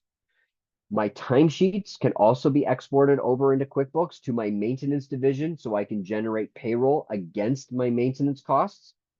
And as well, the invoices that I generate out of LMN can now be exported over into QuickBooks so I can get my actual revenue and my actual labor costs. Okay, so again, all that information kind of needs a bridge in order for it to be connected or for it to know where that information needs to sit or fit in your overall QuickBooks account. Okay, and that essentially are your cost codes. Okay, so to set up cost codes in your LMN account, open up the actual cost code setting under the estimate settings. And to create cost codes, sit down with somebody who is familiar with your QuickBooks account or who knows your QuickBooks account to start basically looking at your chart of accounts and your service items. Okay. Keep it simple to start with. Okay. So just basically at a high level view, you want to basically break it down into design, build, maintenance, snow and ice, and then start dividing it up as you see fit. But we would recommend that you start off simple. Okay. So in this case here, I've got a maintenance cost code, I've got a design build cost code, and I've got snow and ice. Okay. Very, very straightforward. So now every time I create an estimate or track payroll or create an invoice, it all knows where to go in my QuickBooks account to keep things really simplified. Okay. If you want to create your actual cost codes, click the add new button in the top right hand corner, enter in what that cost code or service item name is. If it's got a numerical value against it as well, you can enter in that ID number. If you don't want to do it yourself, always remember that we have a sample list as well, okay, that you can add to your own account, okay? So I want to go back into my estimate again. So rather than me going back to my CRM contact and looking it up, I'm just going to click and hold on the back button and go back to my service estimate that I was last looking at. And now in my services and pricing with my mowing service that's included per season, I now need to assign a cost code to it. So I'm going to assign it to my maintenance division. And now I need to start building out my pricing. Okay. To do that, you click on the add items and templates feature. And now I need to add in my maintenance priced items. Okay, so here I want my maintenance crew. So again, I'm going to type in maintenance. Okay, click on search. Oh, and let's do MTNC. Oh, interesting. Somebody's changed all my naming conventions. So let's go back to equipment, go back to labor. Okay, I want my maintenance crew. Okay, so my maintenance crew of 2 individuals. Okay, I've got one cutting, I've got one trimming, right? Really nice and easy. Okay, so that's my maintenance crew of 2. Okay, under equipment, okay, I want my crew truck and my maintenance trailer. So I'm going to look up crew truck and my maintenance trailer, right? So there it is. And again, all of this we covered off in our price list session. So again, when you guys learned about the budget and how it affects your pricing, we covered off how you create these actual billable line items for your actual account. Once I've added in those 2 line items, I can close my price list. And of course, I can make sure that my pricing is accurate. Now, keep in mind as well, when I am factoring in the overall amount of man hours that is going to take me to actually do this project, I can do it in one of 2 ways. Either I can automatically assume that it's going to be 1 hour on site, or I can use my measure site feature. When I use the measure site feature, it will automatically open up my Irwin Crescent property where I want to do a measurement of the entire property or where I'm going to be mowing. Okay. So here I click on the measure site option. It will now take me to Google Maps where I can get an overview of the actual property. And I know that I've got to mow basically back here. Okay. I can take my measurements of 1,385 or let's say 1,400 square feet. And I can clear those, and I can also mow the front yard. Okay, which is basically another 700. So now I'm looking at roughly 2,100 or 2,200 square feet that I've got to mow when I'm at this customer's property. So if I want to save these measurements, I can just click on OK, but for now I'm going to leave it. But I've got my all property, and I'm going to put in 2,200 square feet. Okay, click on save. Now, while I'm estimating, I can estimate based on 2,200 square feet. So based on 2,200 square feet with a 2-person crew, that's going to basically require them to be on the job site for 3 total man hours. Okay. 3 total man hours times 2 employees. Okay. Basically means I've got to quote my customer for 6 man hours of work. Okay. So again, they're going to be on site for 3 hours, but I've got 2 employees. So I need to charge for 6 total man hours. Now, my crew truck and trailer is only going to be there for 3 hours. Now, multiplied by 26 visits over the course of the season, okay, we're looking at $9,300 for 12 months.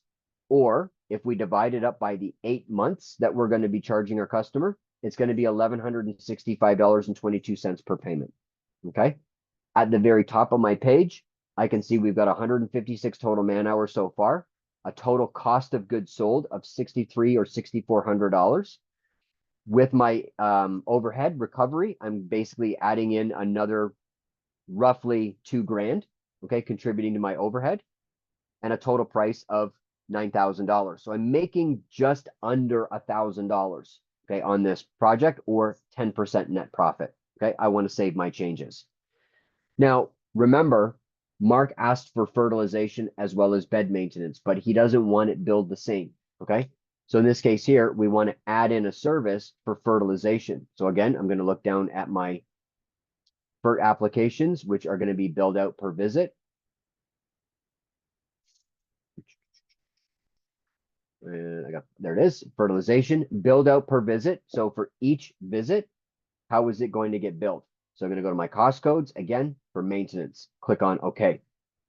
Now, to make this even easier, okay, we can use another feature that works in conjunction with our price list tool called templates, right, to make this even simple. So if I go to add items and templates now, rather than piecing together each of the billable line items, I can go to a template that I put together that automatically puts all the items I'm going to need for an actual fertilization visit. So again, I can scroll down my list and I can see that we've actually got a fertilization template. So if I click on that, it automatically adds in my FERT technician, the crew truck for my FERT technician, bagged fertilizer, as well as liquid fertilizer options. Okay, so again, it's automatically populated for me. Keeps things really nice and easy. So to create templates in your account to make your estimating process work really simplified for you moving forward, under the price list tool, you have a template option, okay?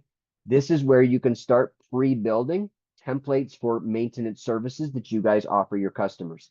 What do you need for bed maintenance? What do you need for spring cleanups? What do you need for mowing? What do you need for FERT applications? What do you need for mulch applications? And so on and so forth, okay? To create a template, click your plus new button, name your template, put in what items you're going to need for that template. So again, it's just like opening up your price list. Once you've got your template created, you can also pre-load your actual customer notes, so you don't have to do it on every occasion, as well as fixed crew notes. And of course, then you can also categorize it as well, so they're easy to find moving forward.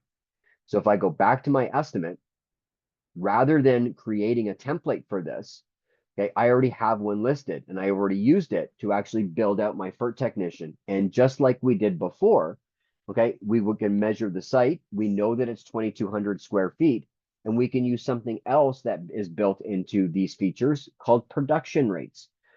So now with our FERT technician, we can figure out or determine exactly how long it's going to take our FERT technician to apply fertilizer on 2,200 square feet of property. So again, fertilizer and seeding application. Okay, apply FERT with a push spreader, apply FERT with a push spreader with 2 laborers, or apply FERT with a push spreader with 3 laborers. Well, we've only got one, so we've got 2,200 square feet, okay, which means it's going to take us 1.47 hours. I'm going to round it up to 2. Okay, so keep it really nice and easy. Okay, so round it up to the nearest hour. So it'll automatically round it up to the nearest 2 hours, which means I know I need my crew truck for 2 hours. And then I need to figure out how much fertilizer am I going to need. So within the template itself that we built, okay, if I look at that fertilizer template,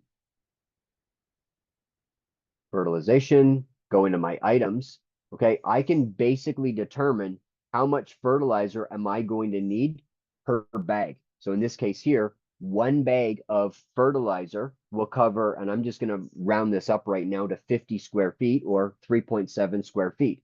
Okay, click on save. Liquid fertilizer.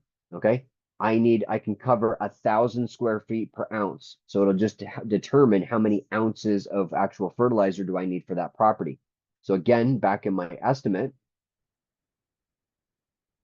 I can use the production rates and the measurements that we've taken to simplify the overall quantities. So I know we've got 2,200 square feet. I'm going to need 595 bags of fertilizer. So that calculation was wrong. So let's just say that we're going to need 60 bags. Okay. All right. And in this case here, we know that for 2,200 square feet, okay, I'm going to need 3 ounces of fertilizer. Okay. So there's my pricing. Okay, so per visit, we're not only going to be putting down bagged fertilizer, but we're going to be putting down liquid FERT. And I'm just going to change this. I know you guys are trying to figure out, like, why would I change it? But that really doesn't seem real. So I've got to reevaluate my overall quantity per bag or my production rates. Okay, So I'm going to click on save.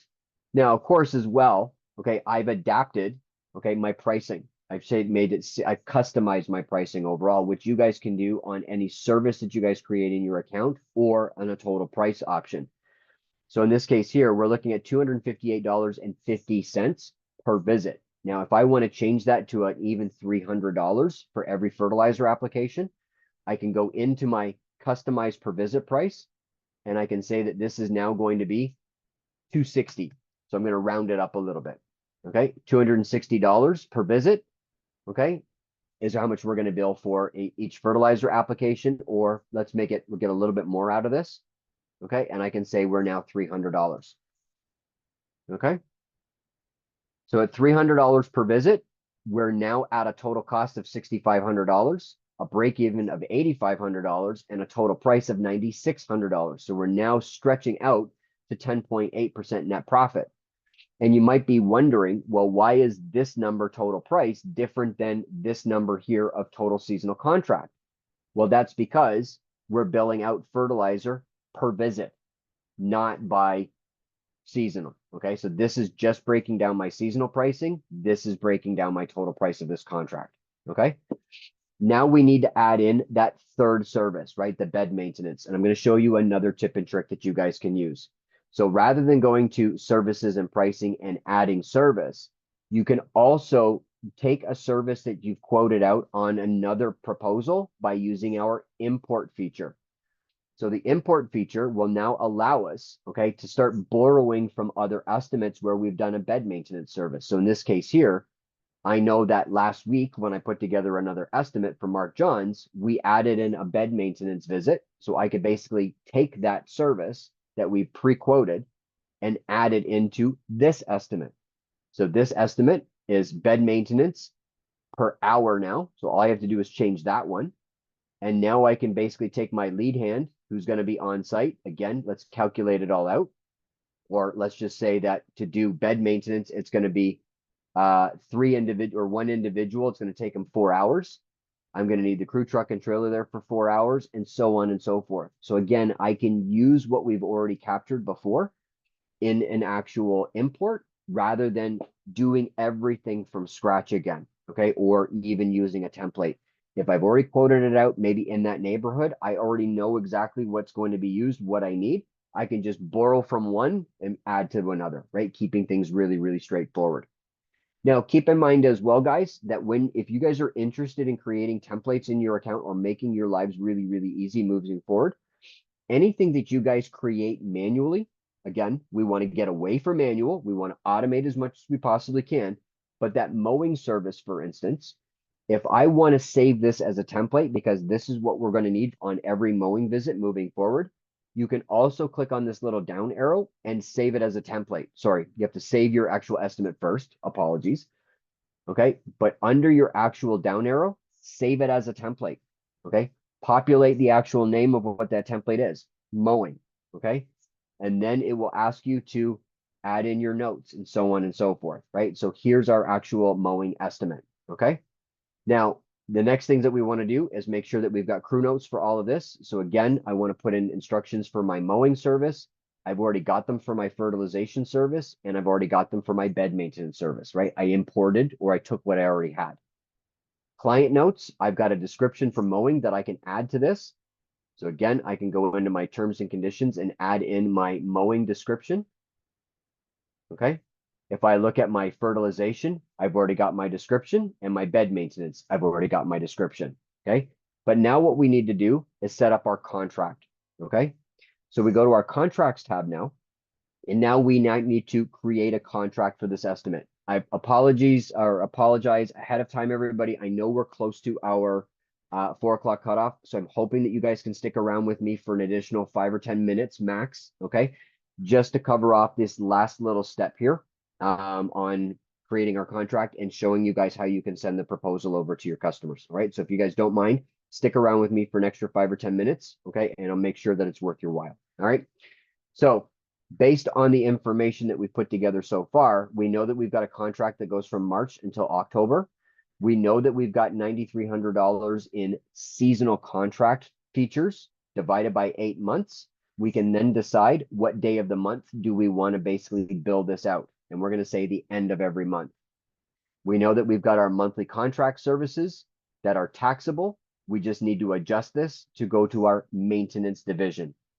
Now, rather than setting up each payment, okay, manually, let's do it automatically, okay? By clicking on calculate payments, it will automatically set up each $1,165.22 payment when it's due on the 31st or 30th of every single month, or the 28th if it happens to be in February. Okay, we know that they're taxable. I can save my changes. The next step that we can basically decide upon here is our extras. So anything that you have indicated on your estimates that are going to be per visit or hourly billed is considered to be an extra, right? It's extra to your seasonal contract. So you can either opt in to have it included in that monthly contract. So if I do a fertilizer application the month that I do a mowing visit, which I will, I can either add it to the $1,165 invoice total, or I can invoice them separately, okay? So in this case, Mark wants us to invoice them separately for the bed maintenance services as well as the fertilization services. So I'm going to invoice them separately, and I'm going to click on Save Changes. Okay. Now we've basically got our estimate completed, okay? We can now send it over to our customers. So we need to generate an actual proposal. So here we're now going to go into our print reports feature. And this is where we are going to now select that we generate a customer proposal or a service proposal. So we've got Mark John's green contract or maintenance contract or annual contract, whatever you guys want to name it for. This is customizable, okay? To see how your actual estimate will look, by default, you can click on the preview option. And in the right-hand screen, you are going to see a preview of what your estimate will look like moving forward. So based on what we've learned so far, I know that I've got my service estimate header. I've got my mowing service that's going to be billed out per season at $9,300. And then, of course, if I click on this little button up here, this will allow me to go page to page. So now we've got our $9,300. There's our total price, including taxes, and there's our monthly payment breakdown.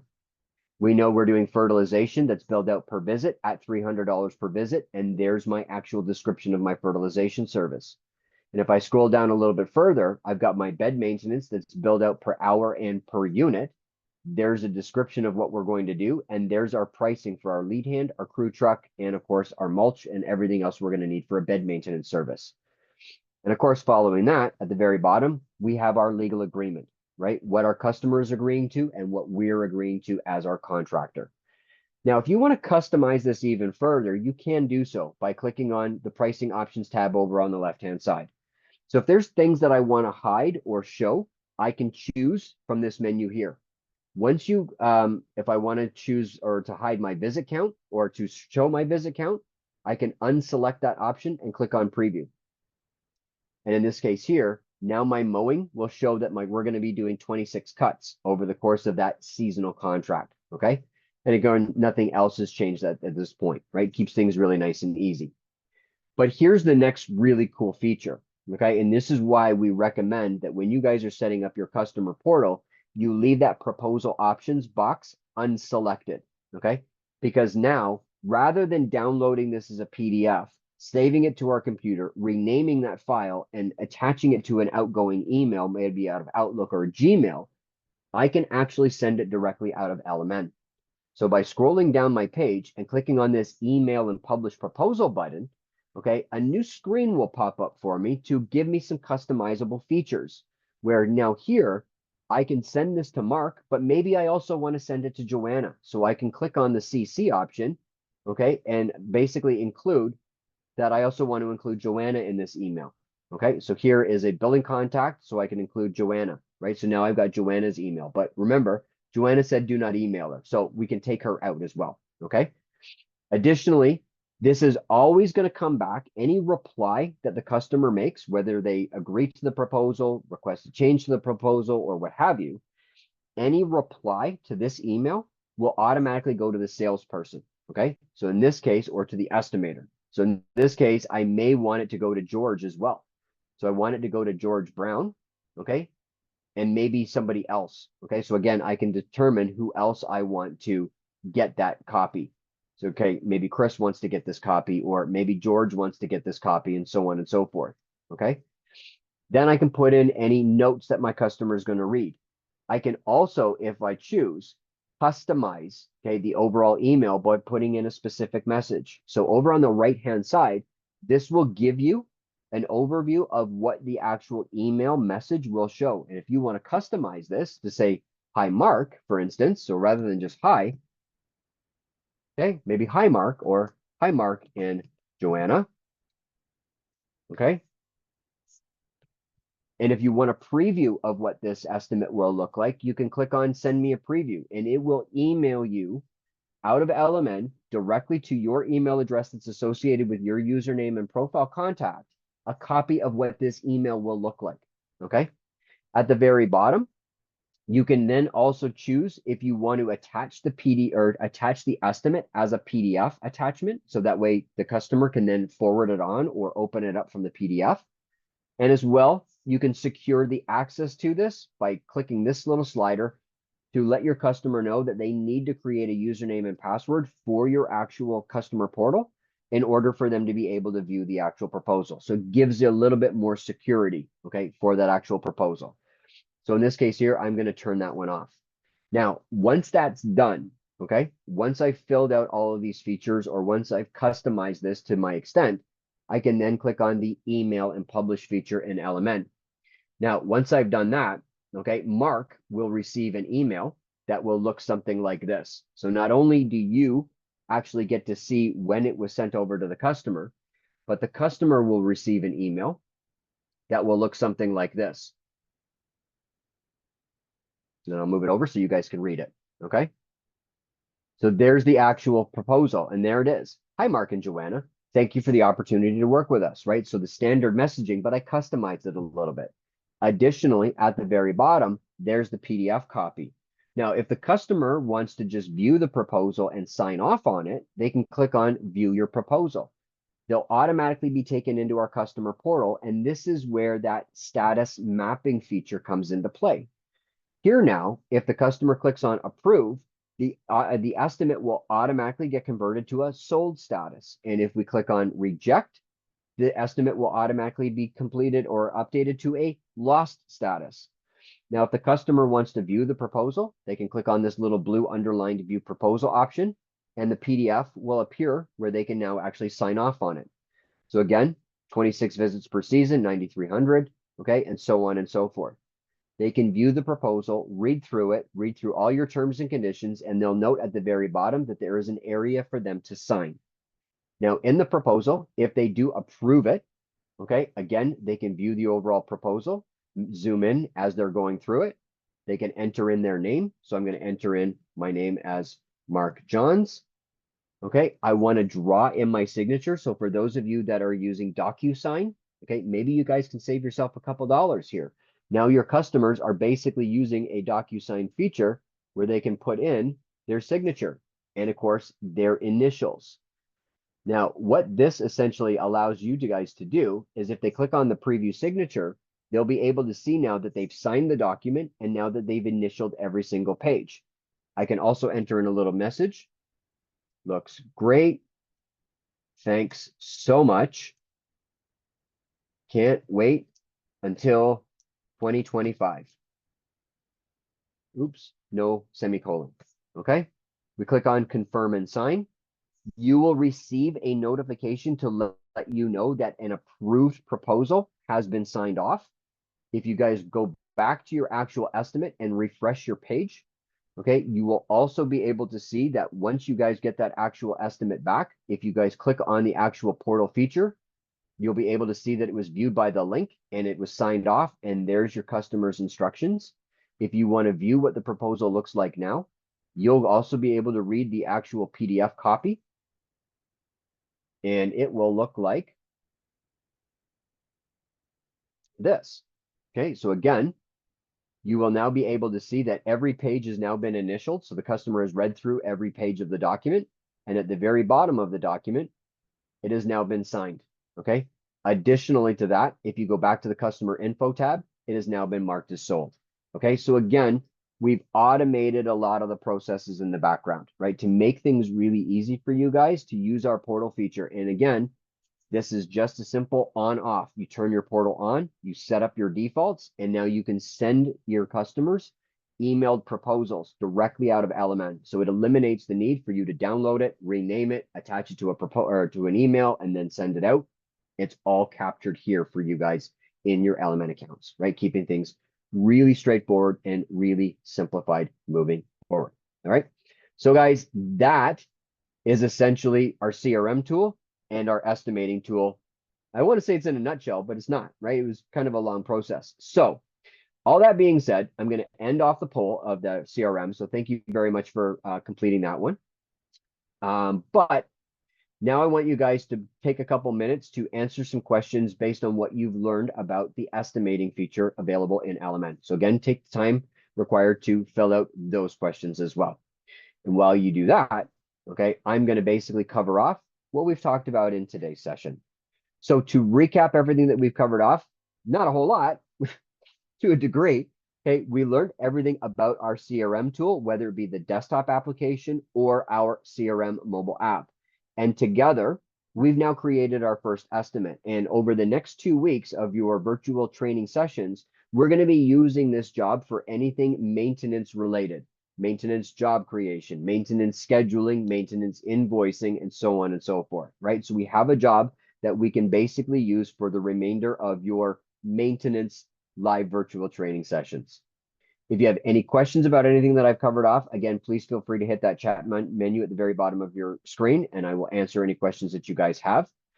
Keep in mind as well that from our help and resources menu under your in your LMN account, you can always access any of our live virtual training sessions whenever you want. Okay, they are listed by days, so you'll be able to see all of the ones that that are being held, and you can register for any of them. They are included with your LMN subscription. They are free. There's no additional charges to this. Keep in mind as well that Mark in early December, so next week, okay, he's going to be in Detroit, Michigan, doing a business growth transformation workshop, and then the following week in Boston, Massachusetts. So again, this is more business related training. It's a 2-day session. I highly advise that if you guys have the time or the resources, check this out. Okay, you're going to be learning a lot. Additionally to this, if there's anything that you guys want to learn in conjunction with what we've covered here today, maybe you want to learn a little bit more about service types or cost codes or what have you, please check out our help desk or our Academy online feature. Okay, both of these are great for learning at your own pace, or more importantly, self-training, okay, to basically learn your LMN accounts. So all that being said, guys, that is the end of our session. Again, I appreciate you sticking around. Please bear in mind that when this session closes, a brief little 2-question survey will pop up, and we would really appreciate some of your feedback on some of the features that you've learned about today and your overall 1 out of 10 rating on the CRM and maintenance estimating session. But from all of us here at LMN, we want to thank you guys for joining our live virtual training on the CRM and maintenance estimating session. On behalf of LMN, the education team, and myself, right? Thank you for joining me today. Thank you for all of your reactions, your thumbs up, your fanfares, and so on and so forth. Be well, stay safe, everybody, while you're out in the field, and I look forward to seeing you guys on a next and coming session. All right, take care, everybody. Have a great afternoon. Goodbye.